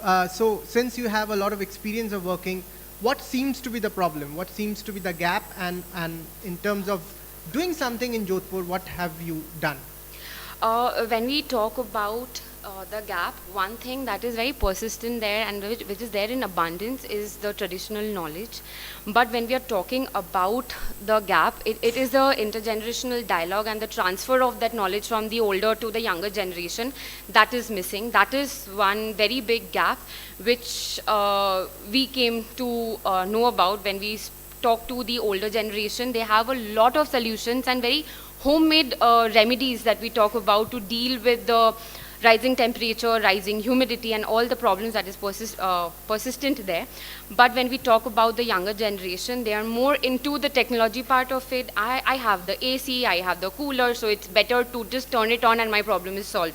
So that is the transfer of knowledge that needs to be there is the gap. And when we are talking about what we have done in terms of our work, firstly that I would like to say is we have partnered with NRDC India, and we have been able to include cultural knowledge in the heat action plan of Jodhpur, and that is I think it would not be wrong to mention that it is one of its kind here in India, that we have cultural knowledge or traditional knowledge being a part of a policy document. Perfect, thank you. Last question, which is a more interesting one, is that we usually refer to Jodhpur as the blue city, but it appears that in your study, in your work, blue city is a misnomer, because you do not say Jodhpur is blue city because of the blue buildings, but because of its amazing and its intricate network of water bodies. So what is the importance of these water bodies in the life? What are the problems, and have you done anything around it? Right, so first thing that I would like to say is, and correct your statement basically, is the water bodies are not important, they used to be important. So when we talk about the water bodies and why they were important is because they were the only source of water for Jodhpur since Jodhpur was established. And why am I talking about it in past tense is because people of Jodhpur right now, they have lost that sense of ownership, and they have completely detached themselves from that culture or the heritage of their intricate water bodies.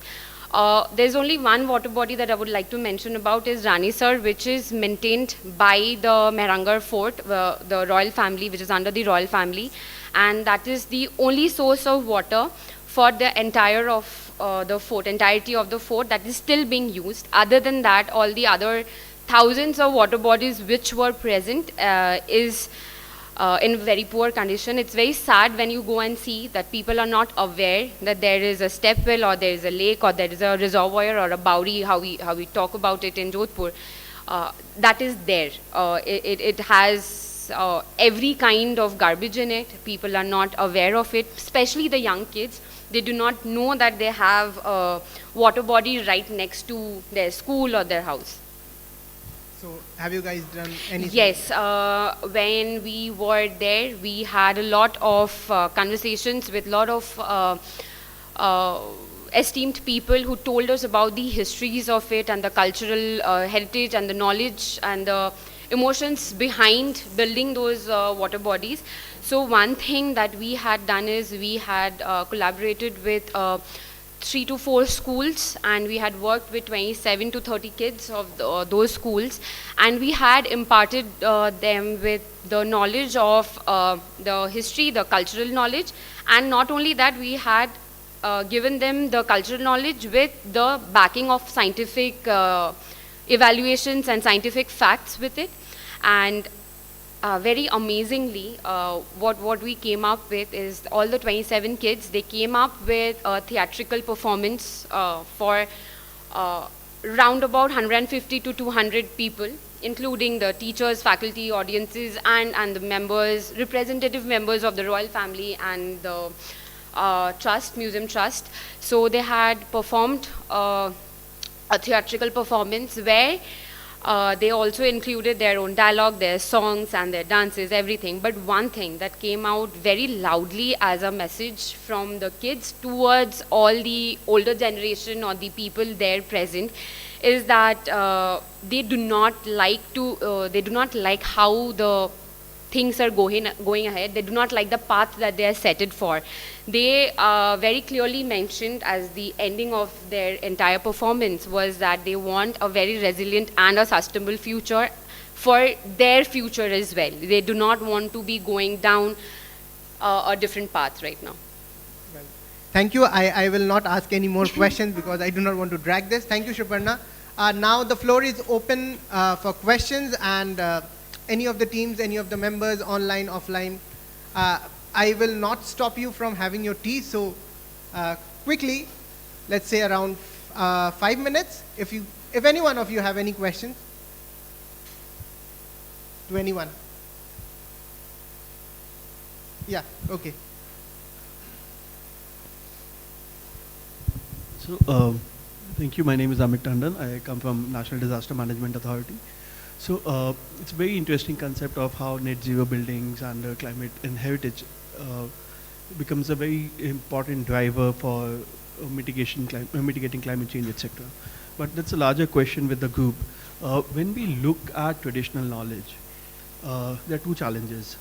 One is definitely these traditional knowledge comes with a hierarchy and biases of caste, class and gender.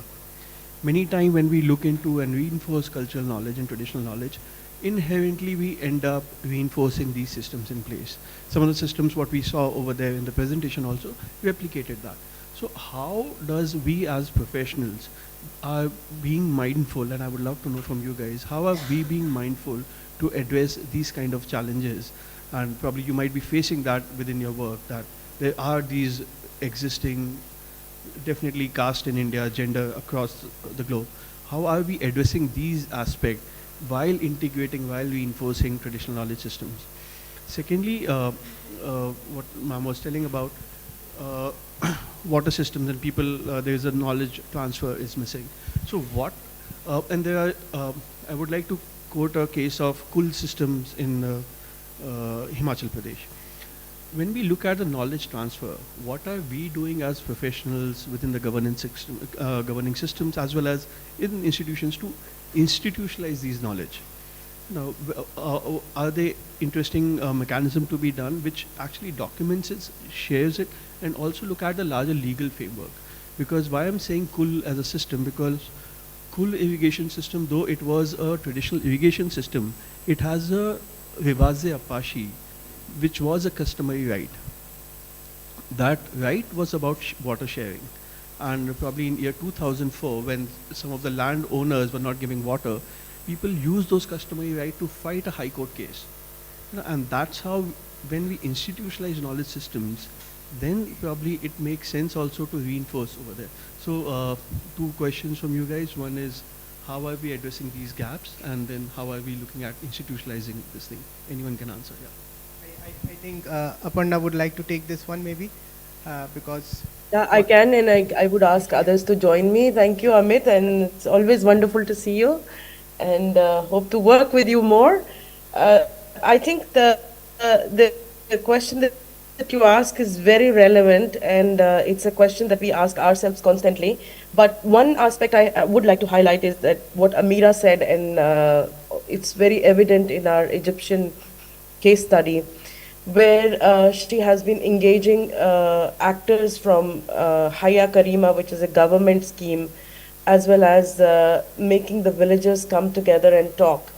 So when people are talking and when you are making sure that this is not something us versus them, or the divisions are not, they're so pronounced, and these are more dialogues which are on even footing, where no one is making value judgments on another, then communities that are very steeped in tradition or hierarchy are very willing to take a look at what has gone wrong, and are willing to change, provided there is confidence building on the other side, provided their opinions and their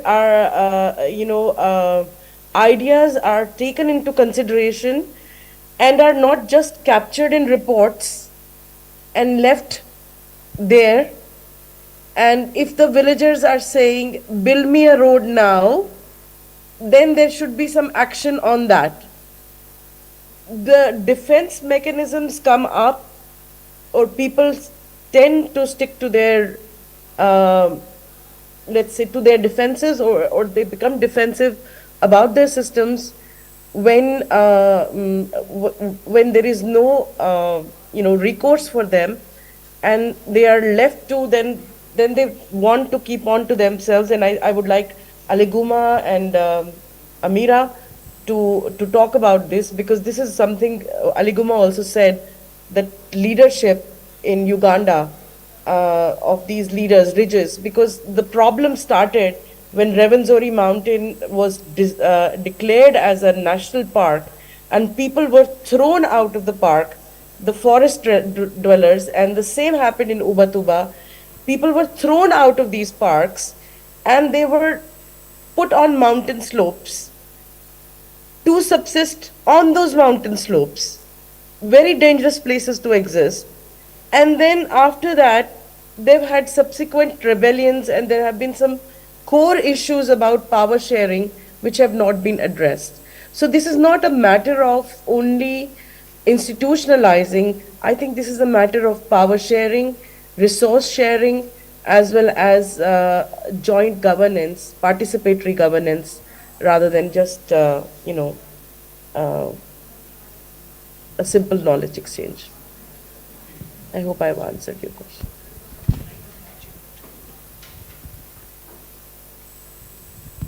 Amira, Aliguma, if you want to comment. Thank you, ma'am. Thank you, ma'am. We would like to take this discussion forward, but I think we can take this up in the tea sessions, because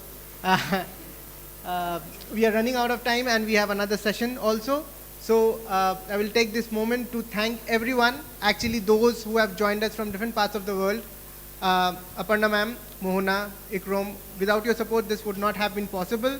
So thank you very much. Thank you all the panelists, all the presenters, and thank you for the audience for staying back and listening to all the knowledge that these people had to share with us. And just to follow it up, we have another session in which we will be talking about heat action plans, heat, and of course, traditional knowledge in heat action plans. But that would be after a small tea break, coffee break, whichever you prefer. So thank you everyone, and thank you everyone joining online. Thank you. Okay.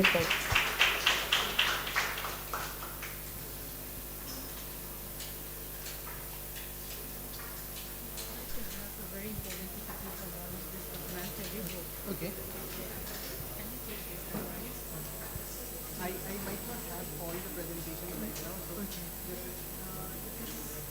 this one is like extremely relevant to our case study. The first one. The first person. The first person is this here. One online. Oh, Joao. Yes. Okay.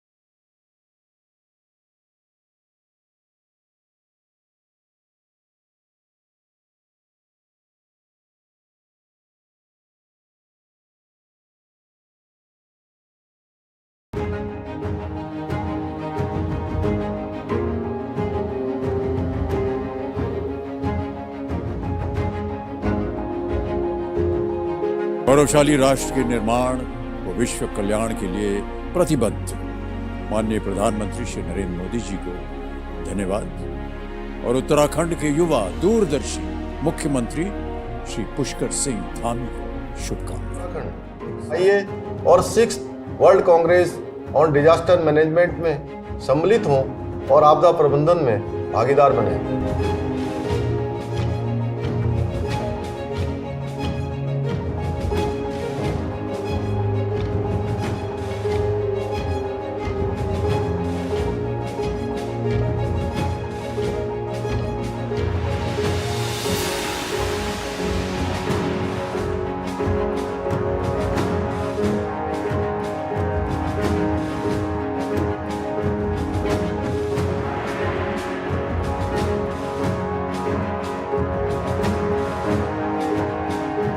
साथ सोचेंगे, साथ लड़ेंगे। वसुधैव कुटुंबकम। हजारों वर्षों से भारतीय मनीषा का मूल मंत्र रहा है। एक मंत्र जो पूरे विश्व के लोगों को एक परिवार बनाता है। इस समय हमारा विश्व परिवार क्लाइमेट चेंज और ग्लोबल वार्मिंग से होने वाली समस्याओं और आपदाओं से घिरा हुआ है। इस विषय पर चिंतन करने और समाधान ढूंढने के लिए महान हिमालय की धरती उत्तराखंड के देहरादून में इस वर्ष 28 नवंबर से 1 दिसंबर तक 6th world Congress of disaster management का आयोजन किया जा रहा है। गौरवशाली राष्ट्र के निर्माण और विश्व कल्याण के लिए प्रतिबद्ध माननीय प्रधानमंत्री श्री नरेंद्र मोदी जी को धन्यवाद और उत्तराखंड के युवा दूरदर्शी मुख्यमंत्री श्री पुष्कर सिंह धामी को शुभकामनाएं। साथ सोचेंगे, साथ लड़ेंगे और साथ जीतेंगे। धन्यवाद।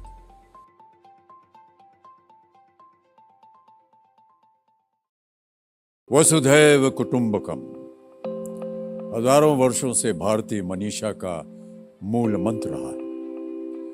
एक मंत्र जो पूरे विश्व के लोगों को एक परिवार बनाता है।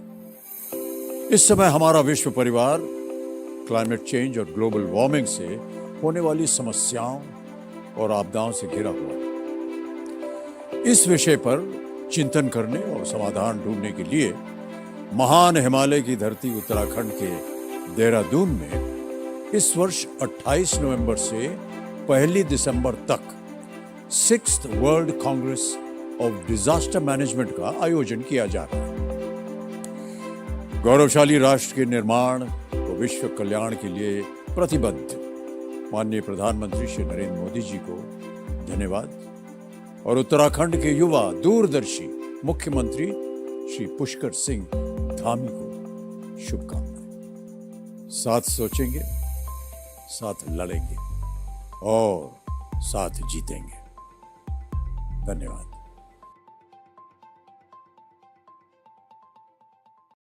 जय हिंद। प्राकृतिक आपदाएं हमेशा से ही पूरे विश्व और मानवता के लिए एक चुनौती रही है, जिसके प्रबंधन एवं समाधान पर मंथन एवं चिंतन करना जरूरी है। उत्तराखंड ने कई बार प्राकृतिक आपदाओं का सामना किया है और हमारे बेहतर प्रबंधन और सामूहिक प्रयासों से हमने हमेशा ही अपने राज्य को इससे उभारा है। इन्हीं प्राकृतिक आपदाओं के बेहतर प्रबंधन और नए प्रयासों पर मंथन करने के लिए 28 नवंबर से 1 दिसंबर 2023 तक 6th world Congress on disaster management का आयोजन देहरादून में किया जा रहा है, जिसमें दुनिया भर के वैज्ञानिक और चिंतक आकर अपने विचार रखेंगे। इस सम्मेलन का आयोजन न सिर्फ आपदा प्रबंधन के क्षेत्र में मील का पत्थर साबित होगा, बल्कि उत्तराखंड में आयोजित होने जा रहे ग्लोबल इन्वेस्टर समिट 2023 में आ रहे दुनिया भर के इन्वेस्टर्स के बीच सेफ इन्वेस्टमेंट, रेजिलिएंट उत्तराखंड की इमेज को भी मजबूत करेगा। मैं आप सभी को आमंत्रित करता हूं कि आप उत्तराखंड में आएं और 6th world Congress on disaster management का हिस्सा बने।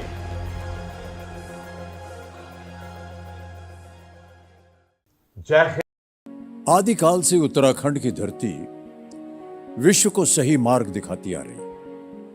कभी ऋषि मुनियों के ज्ञान से, कभी योग के प्रकाश से और कभी धर्म के विचार से। आज पूरा विश्व जलवायु परिवर्तन और ग्लोबल वार्मिंग से होने वाली आपदाओं से जूझ रहा है। तो उनसे लड़ने के सही मार्ग को खोजने के लिए उत्तराखंड सरकार 6th world Congress of disaster management का आयोजन कर रही है। आखिर आपदा से जूझना और उससे जीतना हमसे बेहतर कौन जानता है। नमस्कार, धन्यवाद।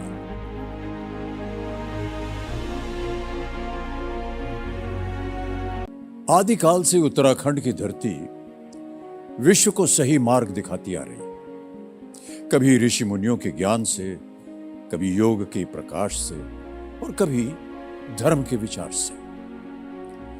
आज पूरा विश्व जलवायु परिवर्तन और ग्लोबल वार्मिंग से होने वाली आपदाओं से जूझ रहा है, तो उनसे लड़ने के सही मार्ग को खोजने के लिए उत्तराखंड सरकार 6th world Congress of disaster management का आयोजन कर रही है। आखिर आपदा से जूझना और उससे जीतना हमसे बेहतर कौन जानता है। नमस्कार, धन्यवाद।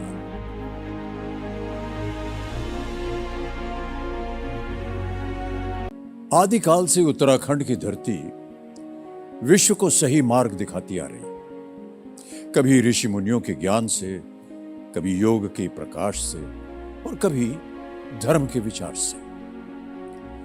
आज पूरा विश्व जलवायु परिवर्तन और ग्लोबल वार्मिंग से होने वाली आपदाओं से जूझ रहा है, तो उनसे लड़ने के सही मार्ग को खोजने के लिए उत्तराखंड सरकार 6th world Congress of disaster management का आयोजन कर रही है। आखिर आपदा से जूझना और उससे जीतना हमसे बेहतर कौन जानता है। नमस्कार, धन्यवाद।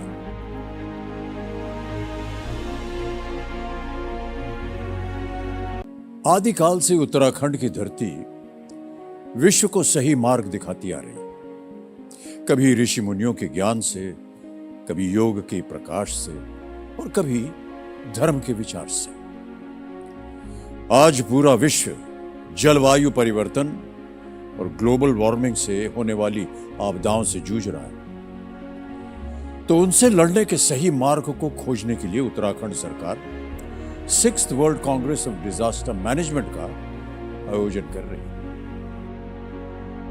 आखिर आपदा से जूझना और उससे जीतना हमसे बेहतर कौन जानता है। नमस्कार, धन्यवाद।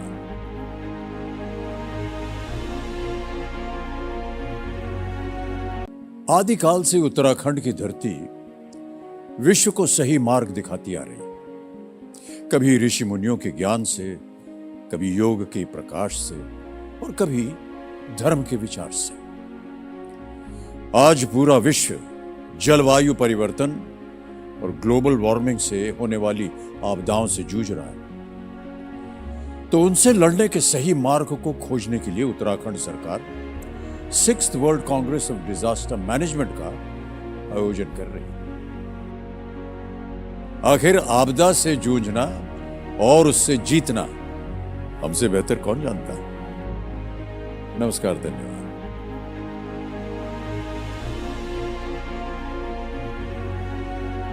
आदिकाल से उत्तराखंड की धरती विश्व को सही मार्ग दिखाती आ रही, कभी ऋषि मुनियों के ज्ञान से, कभी योग के प्रकाश से और कभी धर्म के विचार से।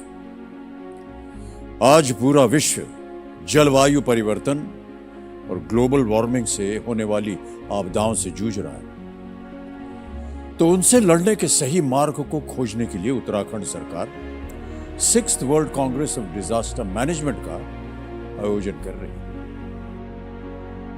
आखिर आपदा से जूझना और उससे जीतना हमसे बेहतर कौन जानता है। नमस्कार, धन्यवाद।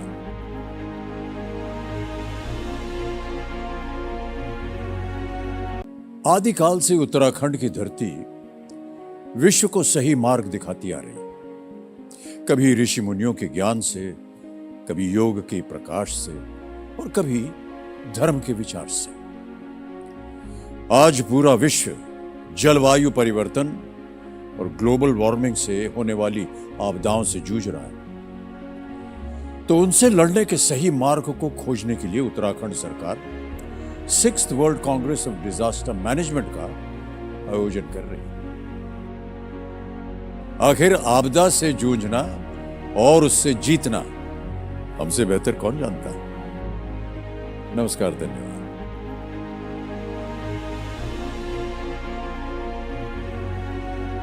आदिकाल से उत्तराखंड की धरती विश्व को सही मार्ग दिखाती आ रही, कभी ऋषि मुनियों के ज्ञान से, कभी योग के प्रकाश से और कभी धर्म के विचार से।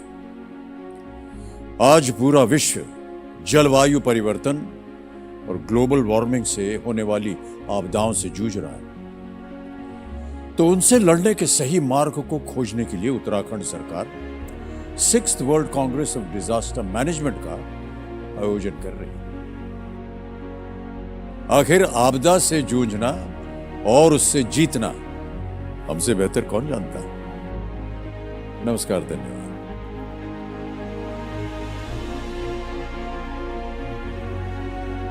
आदिकाल से उत्तराखंड की धरती विश्व को सही मार्ग दिखाती आ रही, कभी ऋषि मुनियों के ज्ञान से, कभी योग के प्रकाश से और कभी धर्म के विचार से। आज पूरा विश्व जलवायु परिवर्तन और ग्लोबल वार्मिंग से होने वाली आपदाओं से जूझ रहा है, तो उनसे लड़ने के सही मार्ग को खोजने के लिए उत्तराखंड सरकार 6th world Congress of disaster management का आयोजन कर रही है। आखिर आपदा से जूझना और उससे जीतना हमसे बेहतर कौन जानता है। नमस्कार, धन्यवाद।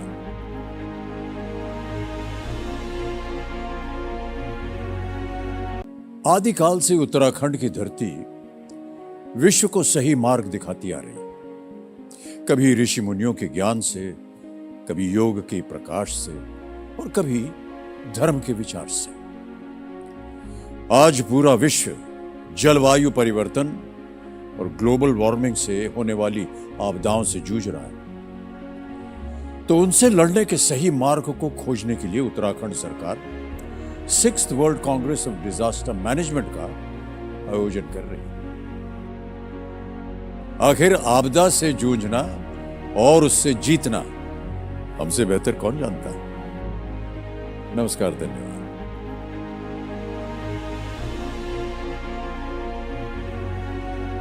आदिकाल से उत्तराखंड की धरती विश्व को सही मार्ग दिखाती आ रही, कभी ऋषि मुनियों के ज्ञान से, कभी योग के प्रकाश से और कभी धर्म के विचार से। आज पूरा विश्व जलवायु परिवर्तन और ग्लोबल वार्मिंग से होने वाली आपदाओं से जूझ रहा है, तो उनसे लड़ने के सही मार्ग को खोजने के लिए उत्तराखंड सरकार 6th world Congress of disaster management का आयोजन कर रही है। आखिर आपदा से जूझना और उससे जीतना हमसे बेहतर कौन जानता है। नमस्कार, धन्यवाद।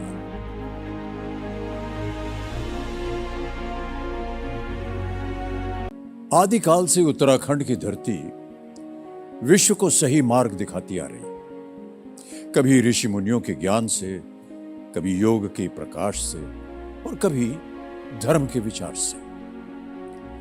आज पूरा विश्व जलवायु परिवर्तन और ग्लोबल वार्मिंग से होने वाली आपदाओं से जूझ रहा है, तो उनसे लड़ने के सही मार्ग को खोजने के लिए उत्तराखंड सरकार 6th world Congress of disaster management का आयोजन कर रही है। आखिर आपदा से जूझना और उससे जीतना हमसे बेहतर कौन जानता है। नमस्कार, धन्यवाद।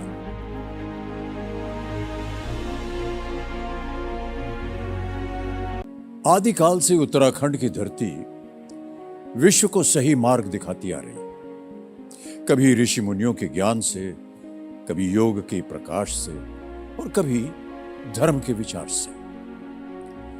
आज पूरा विश्व जलवायु परिवर्तन और ग्लोबल वार्मिंग से होने वाली आपदाओं से जूझ रहा है, तो उनसे लड़ने के सही मार्ग को खोजने के लिए उत्तराखंड सरकार 6th world Congress of disaster management का आयोजन कर रही है। आखिर आपदा से जूझना और उससे जीतना हमसे बेहतर कौन जानता है। नमस्कार, धन्यवाद।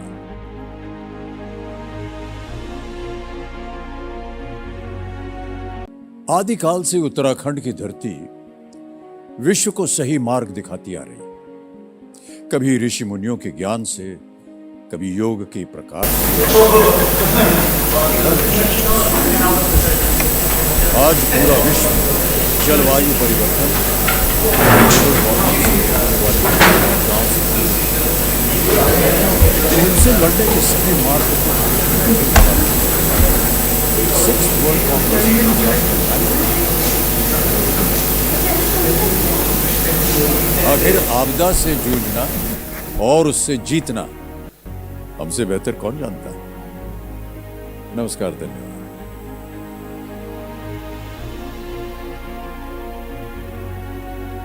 आदिकाल से उत्तराखंड की धरती विश्व को सही मार्ग दिखाती आ रही, कभी ऋषि मुनियों के ज्ञान से, कभी योग के प्रकाश से और कभी धर्म के विचार से।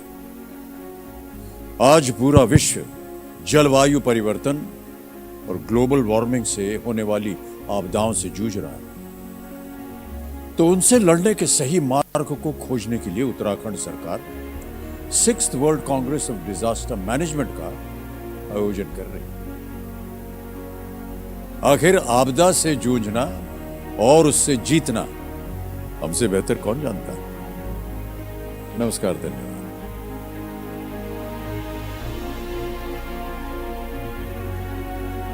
आदिकाल से उत्तराखंड की धरती विश्व को सही मार्ग दिखाती आ रही, कभी ऋषि मुनियों के ज्ञान से, कभी योग के प्रकाश से और कभी धर्म के विचार से। आज पूरा विश्व जलवायु परिवर्तन और ग्लोबल वार्मिंग से होने वाली आपदाओं से जूझ रहा है, तो उनसे लड़ने के सही मार्ग को खोजने के लिए उत्तराखंड सरकार sixth world Congress of disaster management का आयोजन कर रही है। आखिर आपदा से जूझना और उससे जीतना हमसे बेहतर कौन जानता है। नमस्कार, धन्यवाद।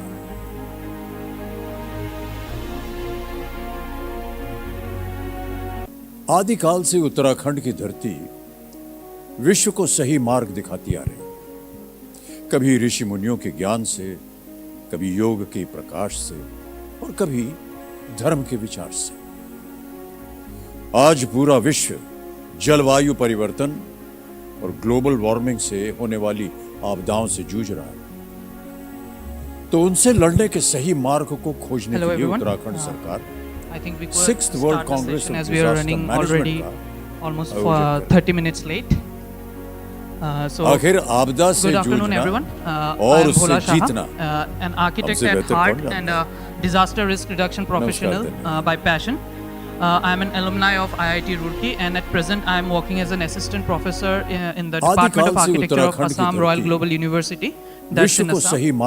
And along with that, I am also a founding member of CRRP India, that is Confederation of Risk Reduction Professionals of India. This session is been hosted by Grid Corps and CRRP India. So CRRP India is a non-profit organization and also a national platform for youth and young professionals working in the field of disaster risk management and climate change adaptation.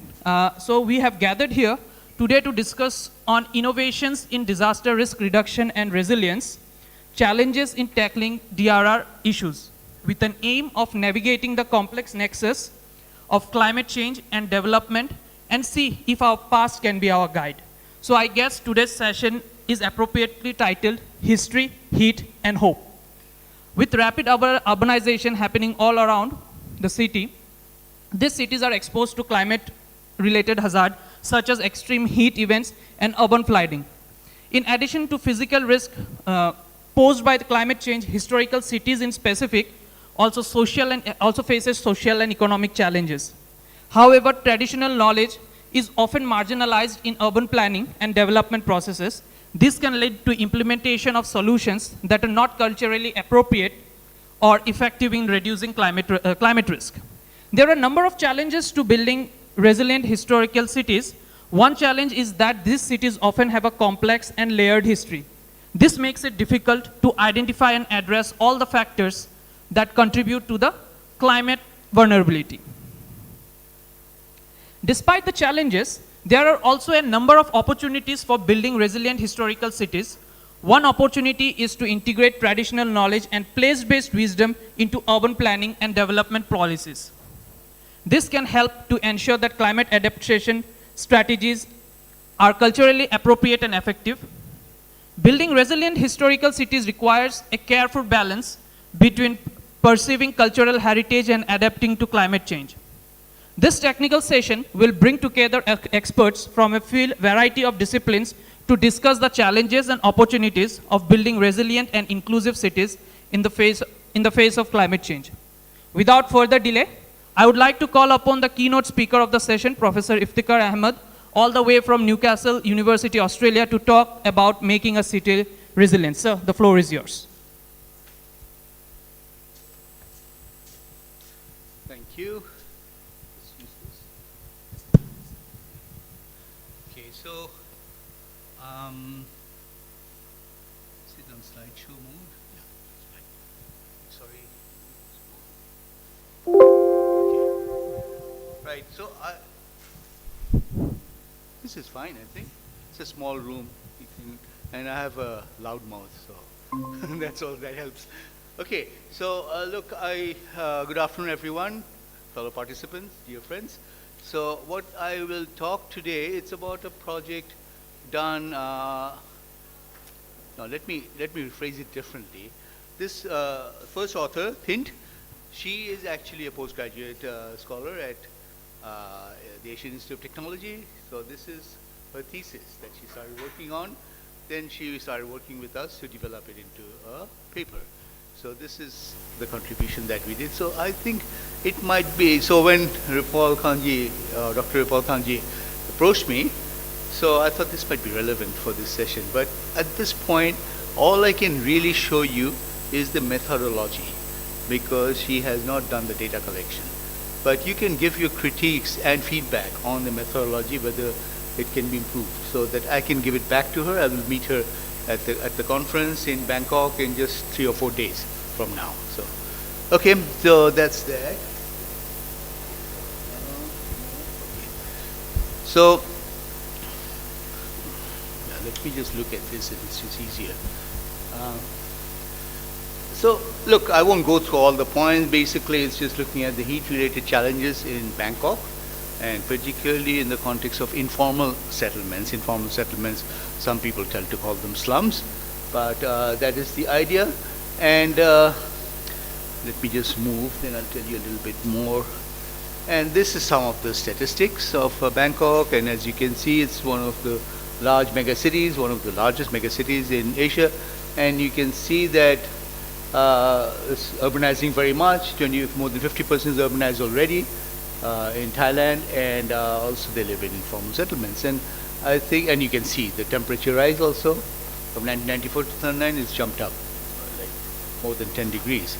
So the other thing I just want to tell you also is this kind of development, this growth, this rapid economic development, this doesn't actually solve the problem of poverty. In fact, it actually exacerbates poverty by actually making the rich richer and the poor getting more and more disenfranchised. So this is exactly what's happening, because when you think about Bangkok, it's a relatively affluent city. That's the image you have in your mind, famous for tourism and all that stuff. But you don't realize that they have roughly 25 or 30% of the population live in informal settlements. This is a significant proportion. So these are some of the threats, and of course this is global, nothing specific to Bangkok, but of course this kind of rapid urban development means that you're trapping the heat into the cities, and you get your heat island. And yeah, but with this stuff, the rapid economic development which I alluded to earlier will get derailed because of this heat impacts. They think that the economic national GDP is going to decrease by 4.9% when it reaches 2 degrees, and we heard in the morning some speaker that it will reach 2 degrees. We are not going to abate that heat-related mortality and all that. So you're familiar with graphs like that, the fluctuation. Remember that heat and climate change have two aspects. One, of course, is the consistent rise, which we always talk about as the heat regime is increasing. But hidden within that, there's also this unpredictability. What's the right word for it? It's unpredictable in the sense that it's erratic. Erratic, that's the word I was looking for.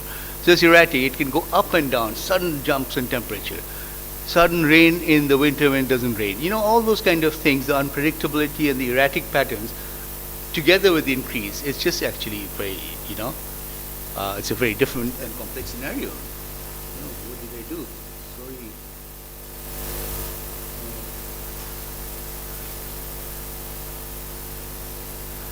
Sorry, so I'm just going back very quickly.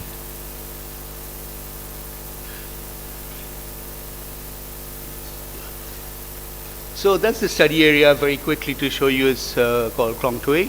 It's one of the largest slums in Bangkok, and like I said, 20% of the city's people live in informal settlements, and it's near the coast, and a lot of these people actually work in the port as stevedores and other kind of manual labor kind of arrangements. Election. So this is the methodology. This is the heart of what I wanted to talk to you about, and you will see that this is a methodology to assess the vulnerability of informal settlers, and using that assessment, the risk assessment, then you can develop a risk reduction plan, basically, to inform them. That is the basic idea. So this methodology has basically a very simple idea. It's got these indicators. How do you measure? Every time you talk about measurement, you need indicators. So the indicators here, they have been defined according to exposure sensitivity and coping capacity. That's how you define your vulnerability, and within that, and you can see the different indicators within those three main areas, is that, this whole spread. I won't go into the details, but then you can see here, you can see the list. So under exposure, you may have things like roof materials exposed to heat, for example. Or if you're coming to sensitivity, whether the family is composed of young children headed by a single woman, etc. And capacity, of course, the social capital, what they can do by themselves. And obviously in these, not by choice, but by compulsion, the social capital is very high in these communities. And at least the bonding social capital, but the linking and the bridging social capital is perhaps not strong enough, which is why they cannot access the kind of conduits to the governance regime. So, no, I'm so sorry. What am I doing? Technologically inept. Okay, that's the right one. We have done that.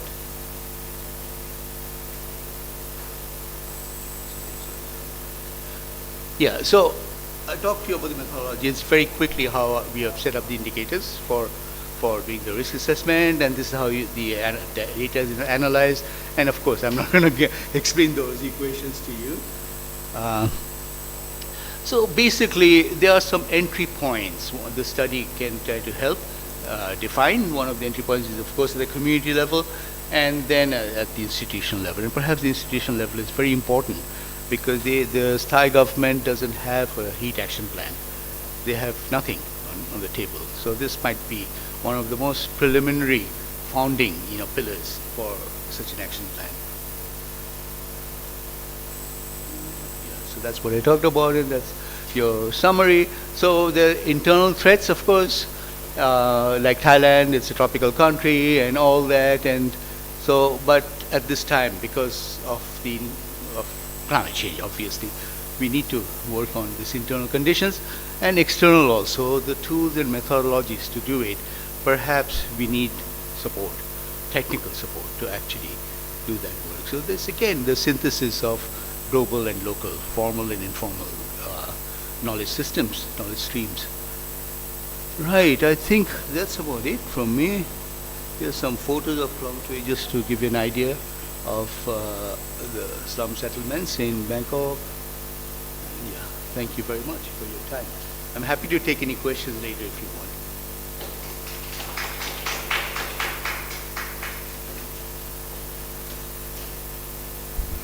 Thank you, sir. I think it was a lot to learn in such a short span of time, but I think we'll have more to discuss on this.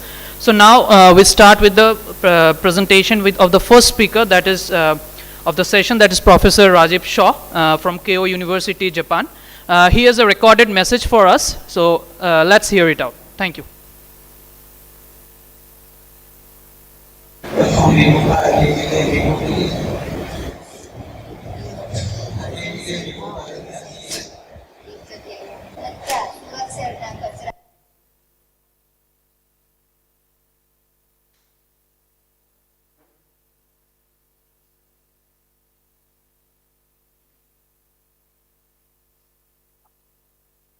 Thank you very much. My name is Rajiv Shaw from Keio University in Japan. I'm sorry that I can't be there in this important event.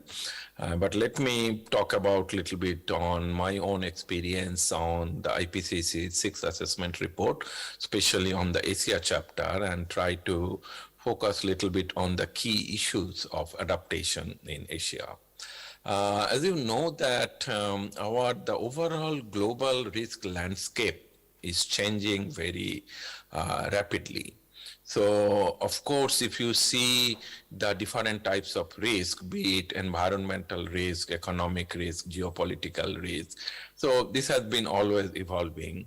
Back in 2020, when we saw the whole COVID-19, and so infectious disease became a very strong risk.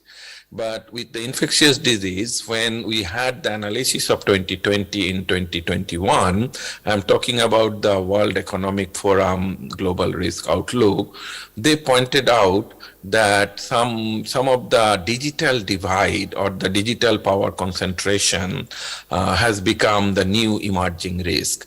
All of us, we understand that during COVID, we have actually turned quite a bit our whole lifestyle, whether it is work, whether it is education, whether it is healthcare, to more on the digital ways.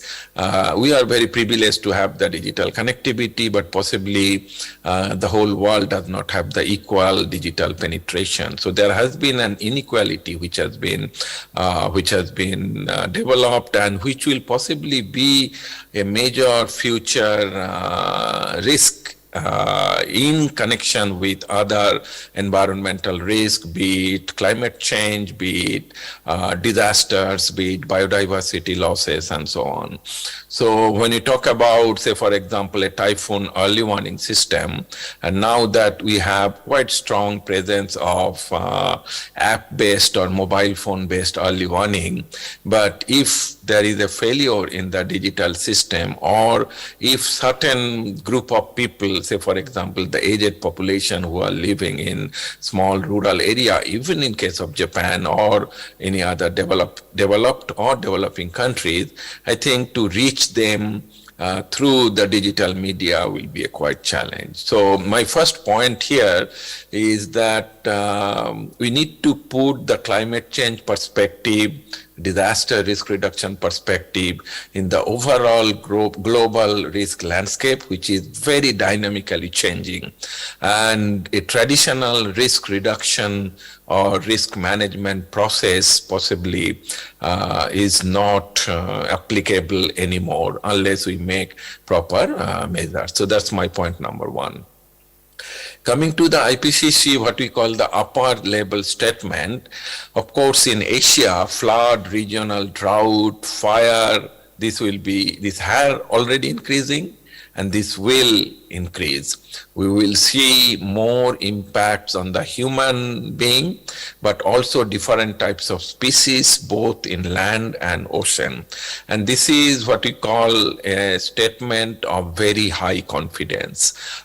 Very high confidence in IPCC means that we have a larger number of science which points out to this particular conclusion, and all the science actually, the larger number are pointing to the similar type of conclusion. So that's the IPCC upper level statement, what we say. Now, among the different types of issues, like we need to, in this particular chapter, Asia chapter, we have focused very strongly on the different types of risk driver and what we call the detection and attribution. So we have very strong heat wave, we have very strong coastal urban flooding, then biodiversity losses, dust storm, and sea level rise. And another very important thing is the urban heat island. So these are possibly a major, there are also many other issues, in total around 12 to 15 risk driver, but among these, the one which I mentioned are possibly having more stronger impact. And of course, the agriculture, the water, and the health sector will have a major challenges for that. So that's the second part. The third part is, of course, like we have been earlier in the fourth assessment report, fifth assessment report, we have been talking about very specific different types of hazard. But in this assessment report, one of our major focus was that it will be more the complex compound disasters. Compound disasters or complex disasters are like 2 or 3 different types of hazards possibly occurring together. And that will have a more severe impact. And also the cascading effect of the disasters will be very important. So again, our adaptation practices, which we possibly used to have possibly one type of hazard, is again under major challenge unless we need to actually shift our adaptation practices to more cascading, complex and compounded hazards. So that's a very, very important part. We also focused quite a bit on this maladaptation or short-term adaptation. So by maladaptation, I say for example, most part of Asia has the rainfall-fed agriculture, but certain pockets, they have also irrigation agriculture. And when we have less rainfall, we need to get more water from the underground through different types of pumps, whether it is the tube wells or deep tube wells and so on, and which is possibly good for immediate problem, which is the water scarcity in agriculture sector, but it is actually drawing the underground water table much, much below. So unless we make a proper planning for the catchment area which recharge the water, it's very difficult to actually make a proper balance of the water system.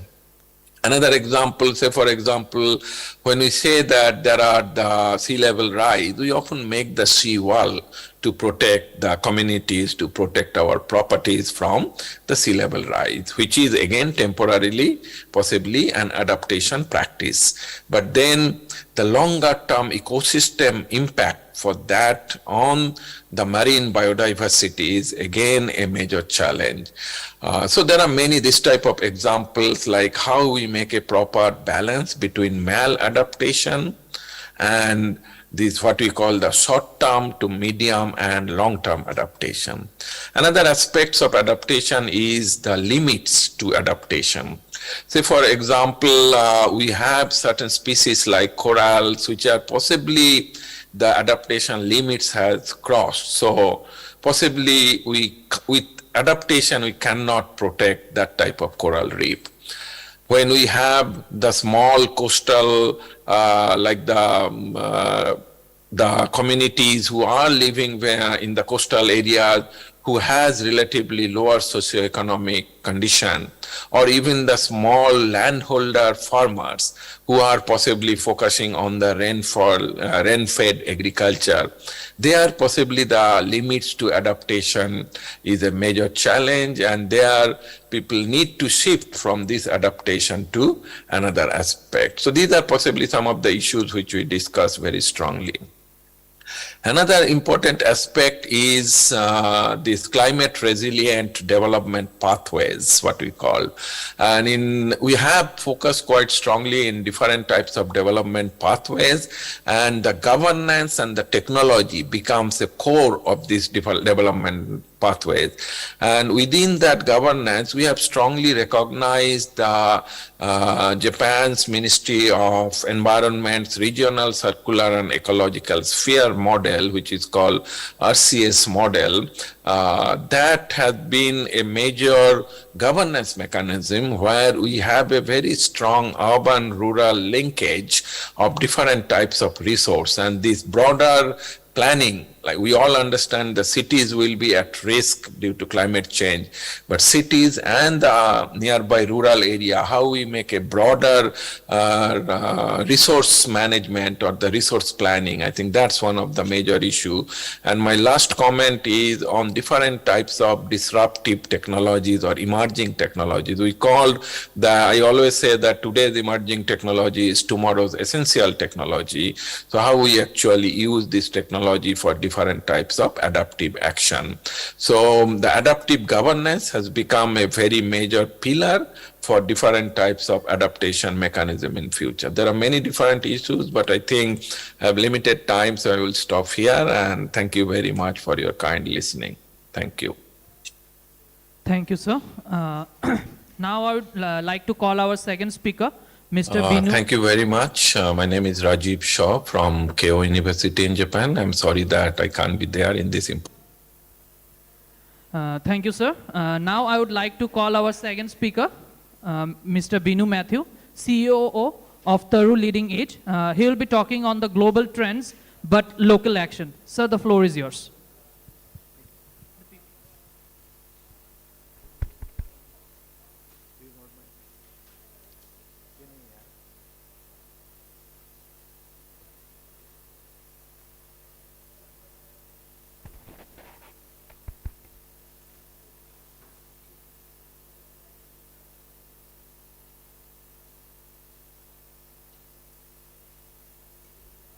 Control here?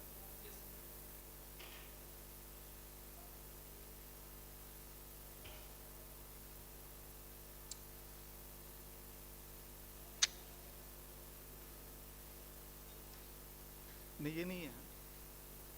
Give me control, I'll do it.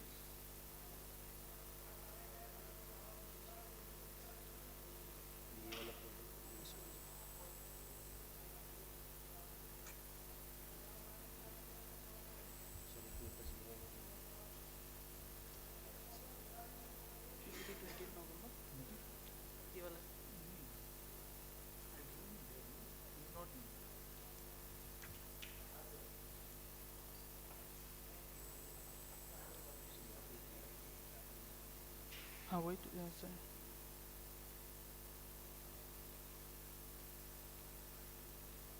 Yes, sir.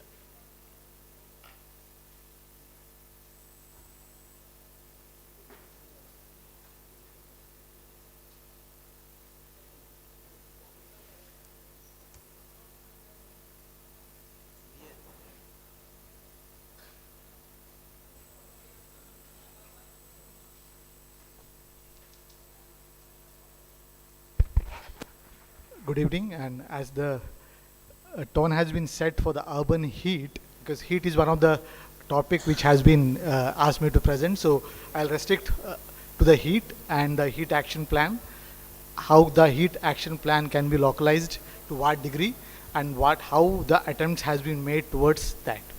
So urban heat island is an important phenomena, and because one of the key element of these are slow disaster which has a slow inset. So we don't realize as a catastrophic impacts, but it brings a huge impact to the community infrastructures and the ecology. I'll restrict myself with 7 slides, which I thought is the best way to present here. How the urban heat amplifies, specifying the case studies of Kolkata in particular to understand like how it changes, and the key challenges of urban risk, what are the frameworks towards it, and the adaptation and mitigative strategies. Brief introduction. Taru has been working in the disaster space for a longer duration of time, which brings an experience of 25 years of working in the urban framework and the urban setting, which is much more complex in terms of size, in terms of community interactions, which are more disintegrated, or it has a different phenomena as an urban landscape.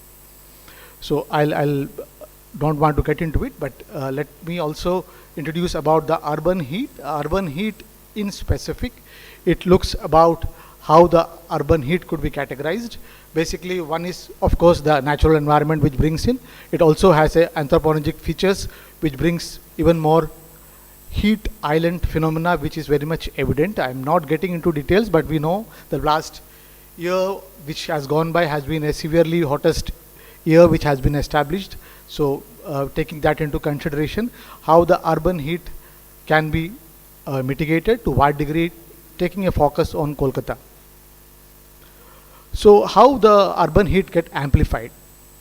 First is our land use, space which is there, that is one of the basic element, material and the surface temperatures, air temperature and humidity, and the sky factors, how the sky factor values are there. Therefore, we have to take this factor into account. These are the phenomena by which it gets amplified. I want to demonstrate how heat in one particular city, in one day, how it looks like. It's more towards a space at the streets of Kolkata. You will realize that the temperature has an impact at 3 o'clock. It is the maximum level. And if you look more closely at around 18 hours, that's 6 o'clock, again it peaks up.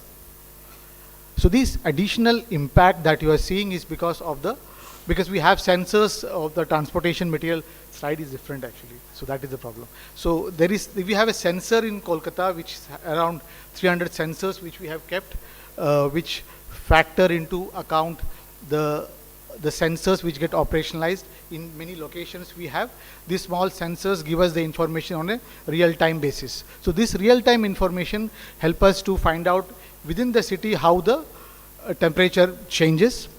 So this is again for a different city. So we have an information about how the temperature pattern changes across the cities. So coming to the next important factor is about the urban heat risk. How is getting impacted because of the communication challenges which we have associated challenges, technical challenges. I'm not getting into the details because it is quite evident here. But the reactive responses is one of the basic challenge which we face, because only that time of the moment we come to know that this is going to take place, how to communicate, that became a huge challenge. Then the challenge is about the scaling of the heat. It is not across, that is coming the next slide which I'm going to present. The technical challenge is of the cooling dilemma, how to cool the city of that magnitude. Then comes the socio-economic challenge, because there is inequity. Of course, urban is more contrasting, and because of the resource constraint within the group and within the strata, it became another set of challenges. Environmental challenges, I don't want to get into it in further. Financial, of course, because private investments are very hard to come. Public investments to such a large systems which are in place in the urban scenario, it became even more complex, that how the vintage infrastructures, if at all we want to decongest, how are we going to do that? So these are the phenomena by which we have to think and move forward with the challenges. And in the governance system, if you look at the heat as a parameter, you realize that there is no specific department or specific who takes this agenda further, or they could take it forward. So at the same time it comes and goes, but the intensity which is increasing, it has become a positive huge challenge. I want to just take three factors, taking this idea about how to prepare, how to adapt, and how to react to it. So I'm taking this parameter on the health front, like how the community infrastructures or occupational health could be a challenge, and how that could be avoided, or what are the ways of doing that. There are many gadgets which are there which could be used at the frontline workers. You have seen the traffic police, how they are going to operate. These are very affordable materials that could be used.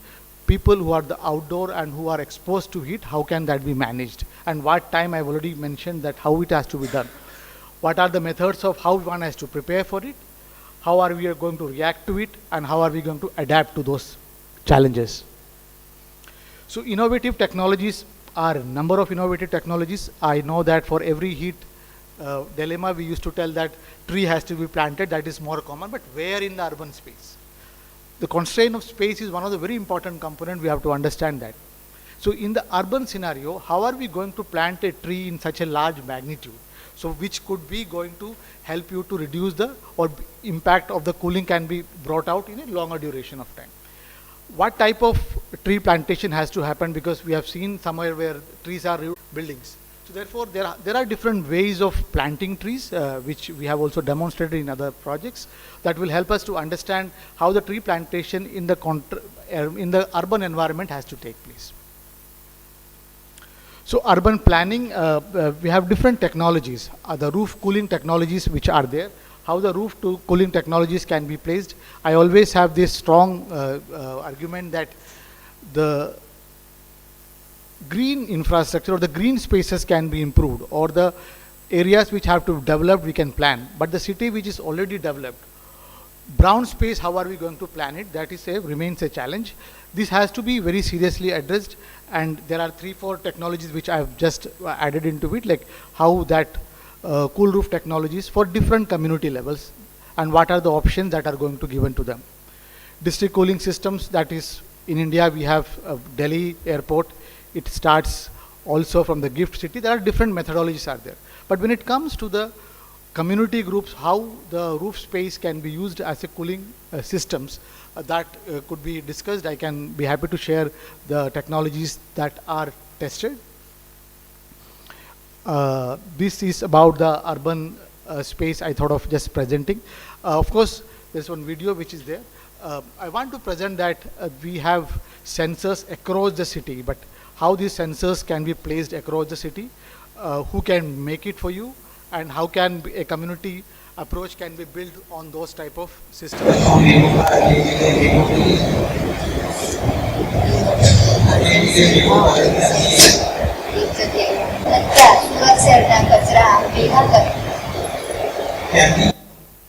Sound can reduce. Mute कर दीजिए, मैं बता दूंगा. So this is again the sensors across the city. We have around 200 sensors. Some sensors are more precise. Yeah, you can run it. So this is the hearing impaired children, how they became a part of developing these sensors.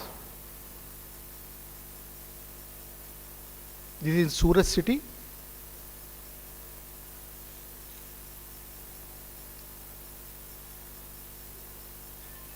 We train them to prepare those sensors that could be used at the community level, and also they will be a part of it. We call as earth leaders.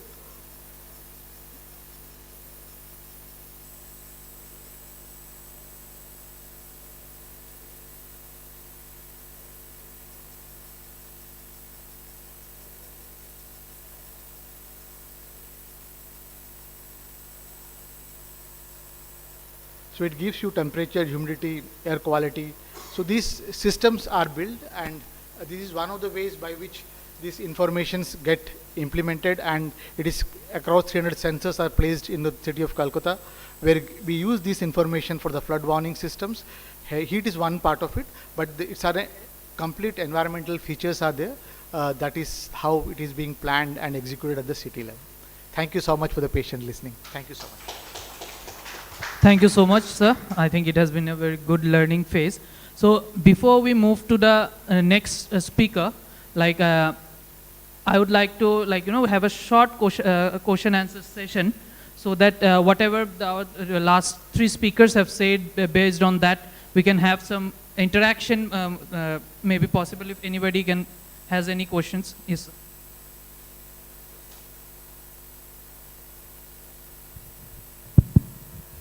Good evening, and thank you for the wonderful presentation. So my name is Bharat Mahadevan, and I run a startup called Climate Bee Ventures. We are basically working on hydrological risk. But in the past, I have also worked on urban heat island, and I was just wondering, this case study that you showed for Calcutta. So the first question I had is what is the difference between temperature and heat stress? Because what I understand is that the health impacts are because of heat stress.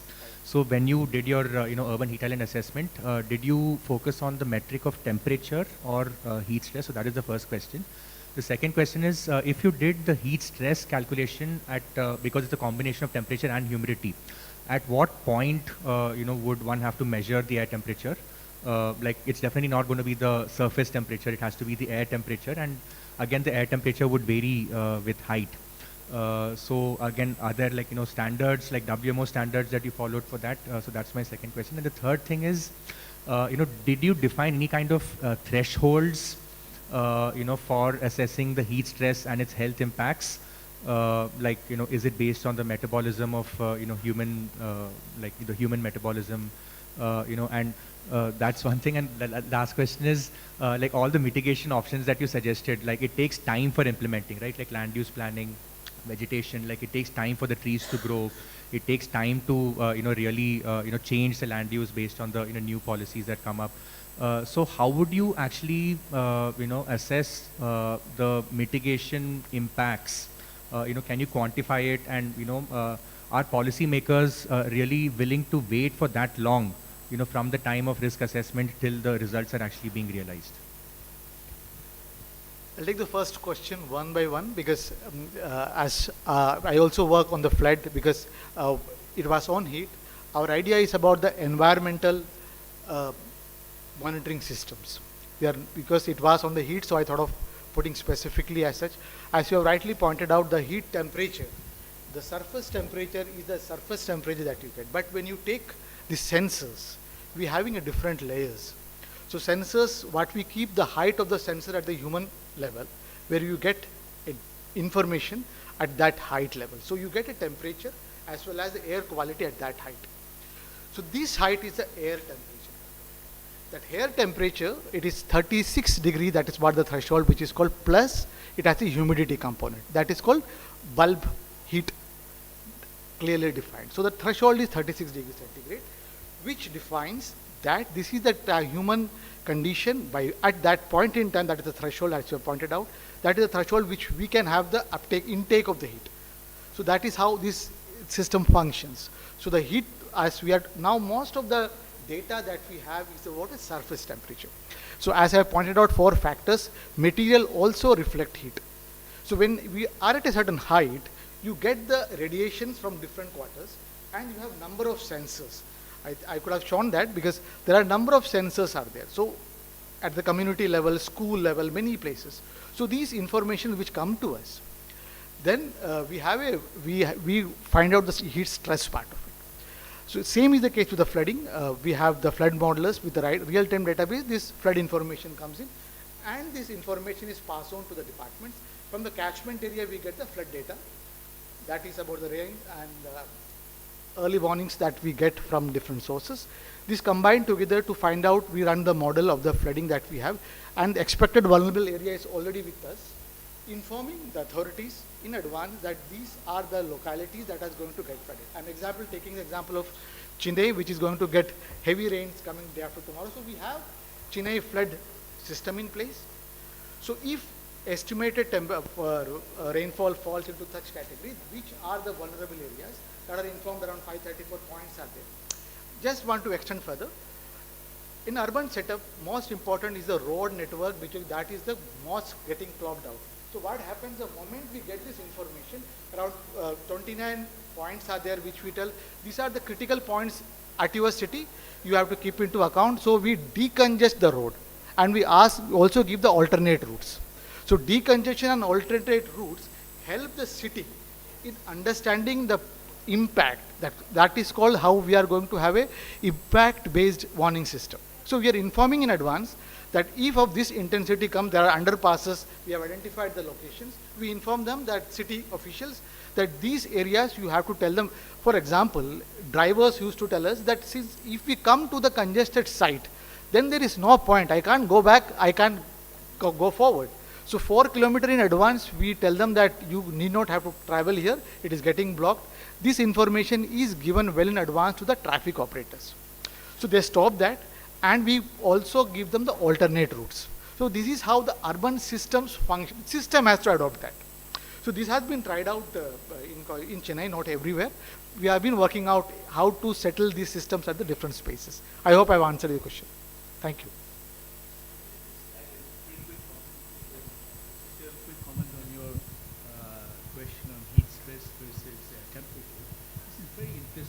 The work that we have been doing in Bangkok, the heat stress is actually a combination of temperature as well as humidity. And humidity there is actually very high. The heat may not be that high. Even in the 30s, the humidity is above 90%.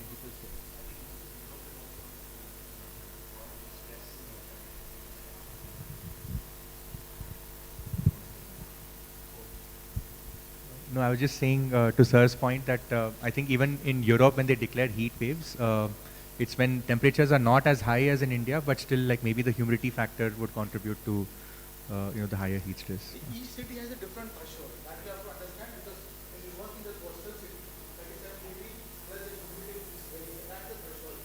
But when you go to the high area, the Ahmedabad area, that's quite different. So this threshold has to be there. And this level of information, I certainly did take citizen laboratory which I call because citizen information, one goes to the IIT level, other the citizens have it. And that's how we combine these two. Any more questions, anyone? Yeah. Sir, I basically come from Kolkata. So when you talk about the things that you have actually learned from your work in Kolkata, what seems to be the problem in implementing a proper heat action plan in Kolkata? Because I've been working with the Gujarat Institute of Disaster Management, and you know about the Ahmedabad heat action plan and how it has been implemented. So what seems to be the problem? What Heat and flood has a very common factor. The moment it gets over, it is have a very short memory. So the moment what we are talking about the flood, after 2 months nobody speaks about that. Heat, when it's talk at the peak of 15 days, this is the talk of the town. After that, no one even cares for it. These are the two important phenomena which we have to address because catastrophic impacts or the events get more attention. When it comes to the city which is having a recurring experiences, they have, like Mumbai in India in specific, if you ask me, Mumbai, Chennai are the cities which have been much more proactive when it comes to flooding because it has become a recurring event for them. So when it has become a recurring event that is in their memory and also they plan well in advance, those system comes in. Heat has a slow onset and still we are at the very elementary stage, but I can give you two examples where it has worked. Surat, there was hospital at pediatric session was the first top floor. So moment they realized that this top floor has a high heat intensity, they brought it back to the second floor, from the second to the first floor, and that has a huge impact on the using of space. Your building space, how are we going to use it? So it may not require so much of changes to happen. We have to use our space more wisely. That is one factor that has to take into account. Then only this sensitization will come, because great jargons which comes in the climate space become things more difficult. I believe we have to demystify these jargons and make it so easy to communicate so that they can easily handle. These are the repercussions which is coming. The helmet that you have seen, the moment it became a comfort for them, they realized it is important. If I give big things, stories to them, it is difficult to get absorbed. So police force is one of the easiest things because they work hard and they are at the forefront in many ways. So we have to target those things and the sensitivity has to be brought in. It may not be taken across the city, it may be a very tough task.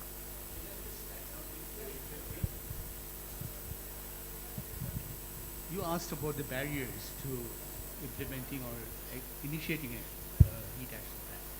Let me suggest something, you can disagree with me. When the heat sets in, who suffers? The rich go inside, they have the air conditioning, okay? But the poor suffer. No one cares, right? They don't have the political voice, and that is one reason. On the contrary, say there are floods, then there's a lot of hue and outcry because it affects the transport system and it affects the elite and the rich. So that is why they need to do something. With the heat, don't give a damn. There's all those guys in the informal settlement, which is 20% of our city, that's fine. Don't suffer. That is the main barrier in Kolkata, I imagine, is exactly the same. I didn't want to tend to ask it because of shortage of time, but still I'll ask it. And after I ask this question on the dais, people generally dislike me, but it's okay to be disliked, I think. So the question comes around, like when you are talking about the present scenario of Kolkata and the poor been suffering, it all turns around to like we speak of the term land use and land cover has been changed. So when we say land use and land cover has been changed, the poor did not change it. It was changed by people who have good knowledge like us. So where do we go around with this? Because I think people, when they are doing planning, like because I'm an architect, when we are doing planning and we are the ones who change the land use and land cover for future development. And in the scenario of future development, we are increasing the future risk. And when you showed the example of Bangkok, I think one thing that comes to mind, if you need to have a resilient city, you need to have your backyard very clean. And that is what, it's not happening in any city you take around. So not a question, but a thought process that comes to mind is, where do we stand this? Because we having proper knowledge while we are going for planning, while we are changing the land use, land cover, we are ourselves increasing the risk. So how does it justify the poor who are suffering? So a small comment on this will be very useful, sir. How can I capture it? I'll try, okay? I'll try. Look, I don't know how to answer you properly. I think one main issue is that we have all more or less subscribed to the neoliberal paradigm as the model. And that is the model in its power. Because of that, the poor, of course, don't espouse that model because it's not relevant to their context. So they are left out. So you're talking about inclusivity, all that is coming in, but essentially the bottom of the problem is that. It is that the poor are voiceless. They do not have the capacity to be able to make those changes with the policy people. And the policy makers are, of course, not interested in the dialogue because then they would have to change themselves. You know, in the morning, this is exactly my last thing I say.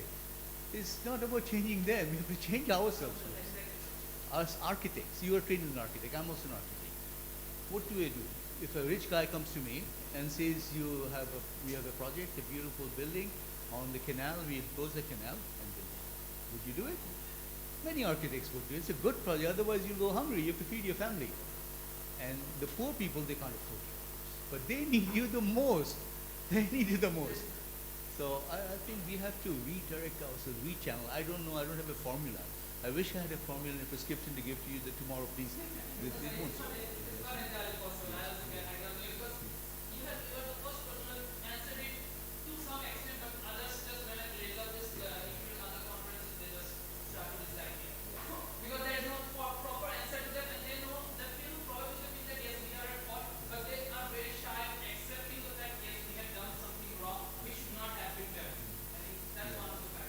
It's important to identify the barriers first before you can address the problem. If you don't identify the barriers, if you bypass them, that is what is happening. So you're bypassing the actual barrier and you're trying to go somewhere, short-circuiting it, but when you're getting there, you realize that the problem is still there. And it's going to keep on bugging you forever. So.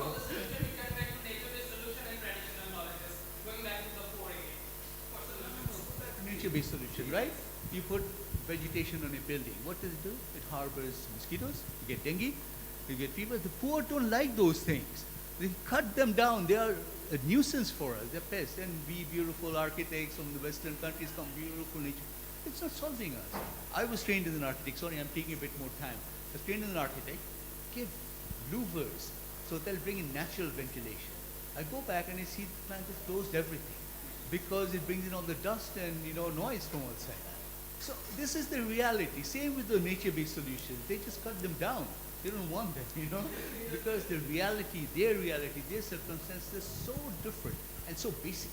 The problems are at a basic level, and you're trying to solve it with very sophisticated tools. Sorry. No, sir. Thank you. Thank you, sir. So thank you, sir. Now we will move to the next part of our session. Now we have our next session who will be joining us online, Dr. Abhiyan Tiwari from NRDC, India. He will be discussing on the heat action plan. Abhiyan, sir, the floor is all yours. Thank you so much, Dr. Bhola. I hope I'm audible. Yes, sir, you're audible, sir. Great, great. Thank you so much. And first of all, before I thank the organizers, I should regret the organizers and also the participants and audience sitting in the room that I couldn't join physically in person there, although I really wanted it to be. But yeah, circumstances, which law is that? Whatever can go wrong will go wrong. Anyway, but we always try to have contingencies, and that's our contingency that we are joining, and I'm able to join virtually here. I also couldn't listen to the previous speakers, so I might have missed few parts, but since I have gone through agenda, I can make a sense that what all could have been discussed. For example, the previous speaker was talking about the heat action plans. He also mentioned an example of a pediatric floor being shifted from the top floor of the hospital to the lower floors.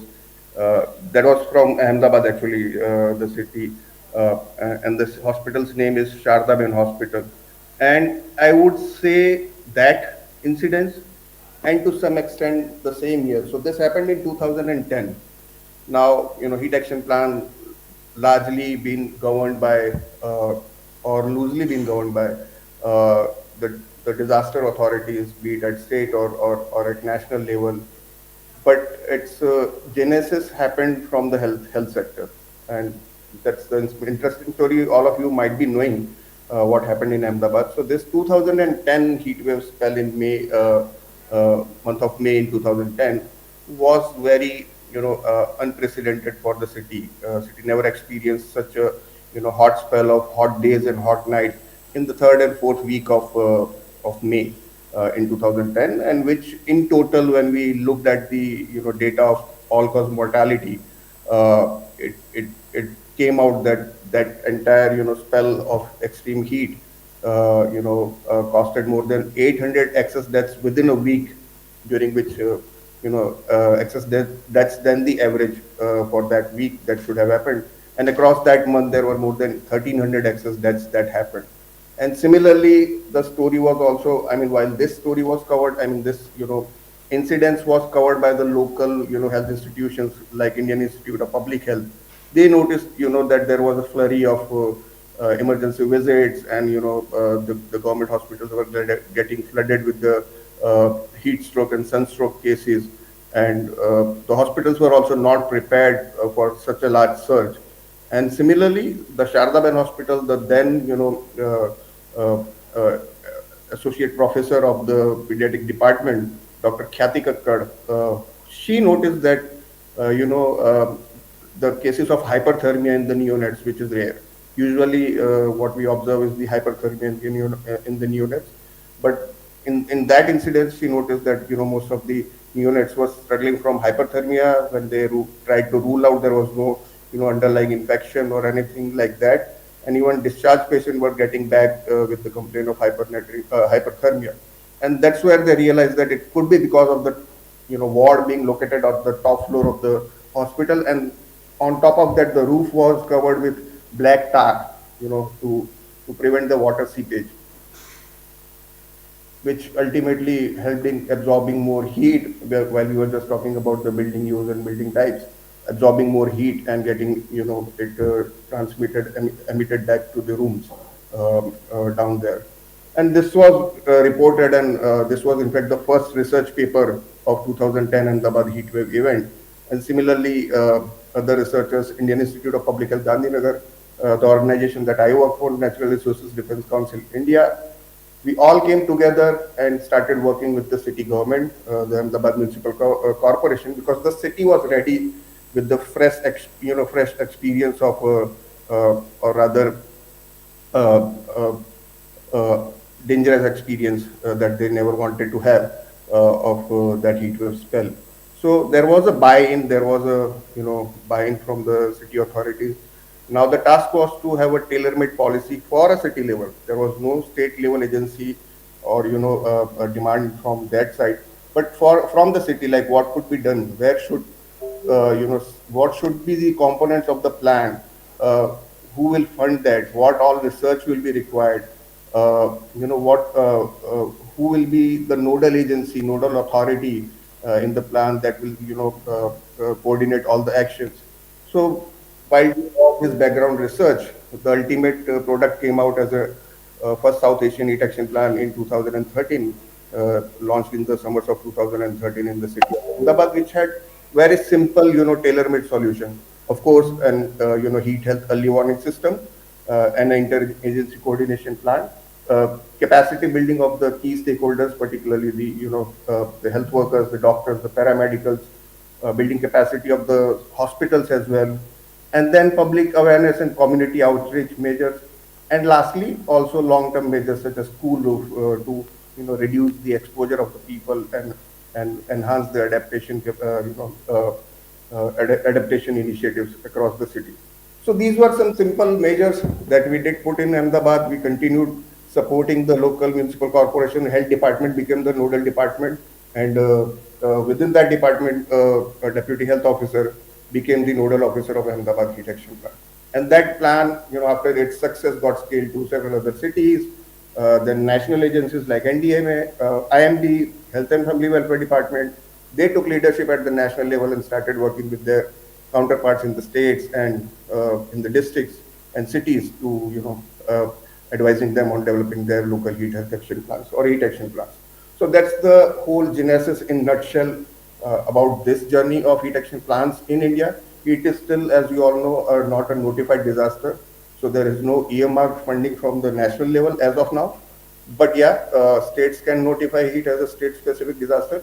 There are more than 6 or 7 states who have notified heat as a state-specific disaster, so through which they can tap on the funds which are there with them in SDRF and SDMF.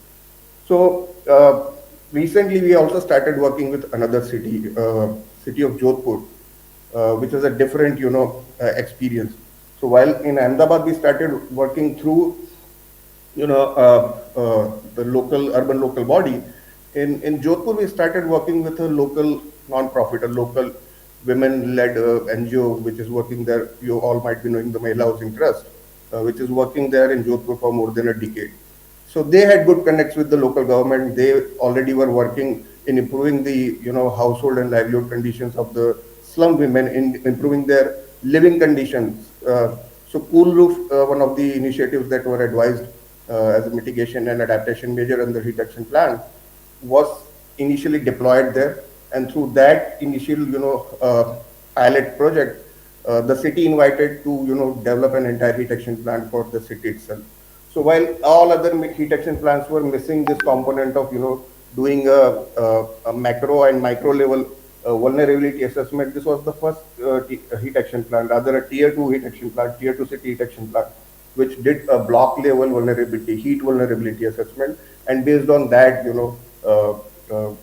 the resources are deployed within the cities. Of course, Jodhpur has also a rich culture and traditional, heritage and history.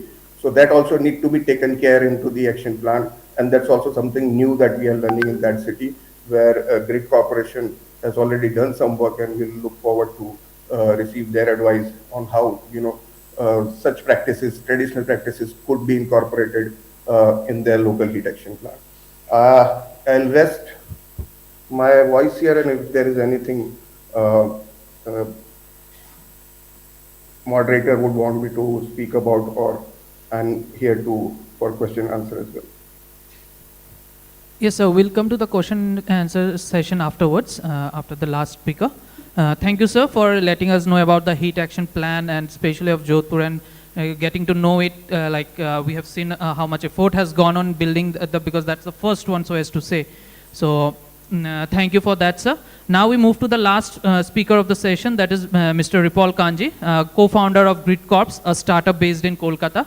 He will be talking on understanding risk through perception of the communities, and also the importance of traditional knowledge. Sir, the floor is yours. Thank you. Thank you. I will not keep you waiting anymore. It's almost the end of the day, so I will keep it very, very short. I will pick up from where Abhyant just left. So when NRDC India and the Mahila Housing Trust, they were planning on developing a heat action plan for Jodhpur, we got on to talking, and we thought that Jodhpur is very unique in a way that it has a very rich cultural heritage, traditional knowledge, and place-based wisdom, which needs to be taken care of, which needs to be included, integrated, and mainstreamed in the policy document. So we did a lot of study, and finally, as he mentioned, we got the first heat action plan of India, which has actually mainstreamed place-based wisdom, traditional knowledge, and indigenous practice to be used as a tool for heat action. So that's the first thing that we did. But we could have stopped there. However, we did not. We thought that we need to gather more evidence. And as Sir rightly pointed out, who is affected more by the heat? So we started going out and talking to the poor people, the local communities who do not have so much of access to everything that we have access to. And we started talking to them, and we found out two very interesting things. The first one is that when we talk about climate change, rising temperature is one thing that always happens. So they really do not have, the local people really do not have any problem with the rising heat. So it's perfectly fine for them. What bothers them is the humidity. That's terrible for them, and they're not really prepared for it. And the second thing that came up is that the old traditional houses of Jodhpur, people, if you go there, people will say that they have this inherent way of keeping the indoor temperatures ambient. So you walk in, and you enter into an environment which is cooler than outside. So we could have believed that, but we did not. So what we did is we went ahead and we designed a prototype which we call tiffin box, because it looks like a tiffin box, and it has an atomic sensor which records temperature and humidity, much like what Binu sir just showed us. So you walk in with the device and it starts recording the temperature. So if you move from one room to the other, if there is a temperature drop and if there is a humidity drop, it will record. So what happened is that we went on to many such houses, and we actually thought that, we actually saw that that is happening, and we were amazed. We started asking the people, what is it? And guess what the answer was? The answer was very amazing. They said that the houses are blue, and that's why the houses are cooler. And of course, that could not have been a reason. So what we did is that we did an extensive architectural study of these kind of houses to understand what are those elements which are actually contributing to this indoor ambient temperatures. So we prepared a report, and with help of Abhiyan sir here in RDC India, we are trying to submit it to the municipal corporation as suggestions that these all elements are actually usable and can be used in the contemporary designs, because Jodhpur already has its master development plan, so might as well integrate in it. So that's the part. That was all about what I had to say, but one thing, because it came up in the discussion, is about heat stress. So this prototype that we designed, what we are doing is in the next phase of a project, not in Jodhpur, but somewhere else near to Kolkata, that is what we are trying to do, is that we will design a lot of these prototypes, and we are going to hand it over to the elder women of poor households. What it will do is that it will record the humidity as well as the temperature. We'll give them a small button or small app device which they will press when they will feel uncomfortable. What generally happens is that heat stress depends on heat and humidity, and if we go on using an index which is not very local, the results will not be very conclusive. So what we will be doing is we will be selecting a locality, we'll be distributing these prototypes there, and the elderly women, they will be using it, and they will be giving us the data that we need to build this threshold of when the temperature and the humidity together becomes very uncomfortable for them. So that's the next part of it, and we are working on it. And I guess that was all I had to share. I will not take much time. Open to questions, of course. Thank you. Thank you, everyone. So any further question for the last two panelists? Okay, I guess not. And also we are running out of time. So thank you, everyone, for joining us. And have a good night. Thank you. Thank you.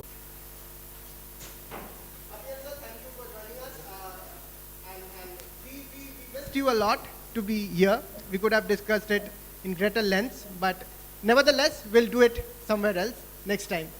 Sure. Thank you. Thank you so much, sir. Thank you so much for joining. Thank you so much. Thank you.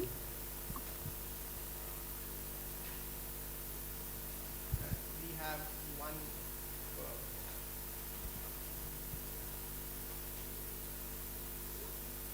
I will call out the name. Sir, if you could come, please.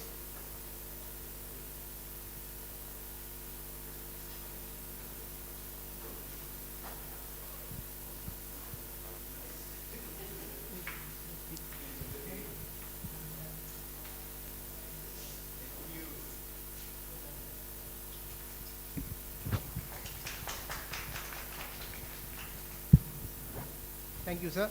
And now may I invite Binu sir to please.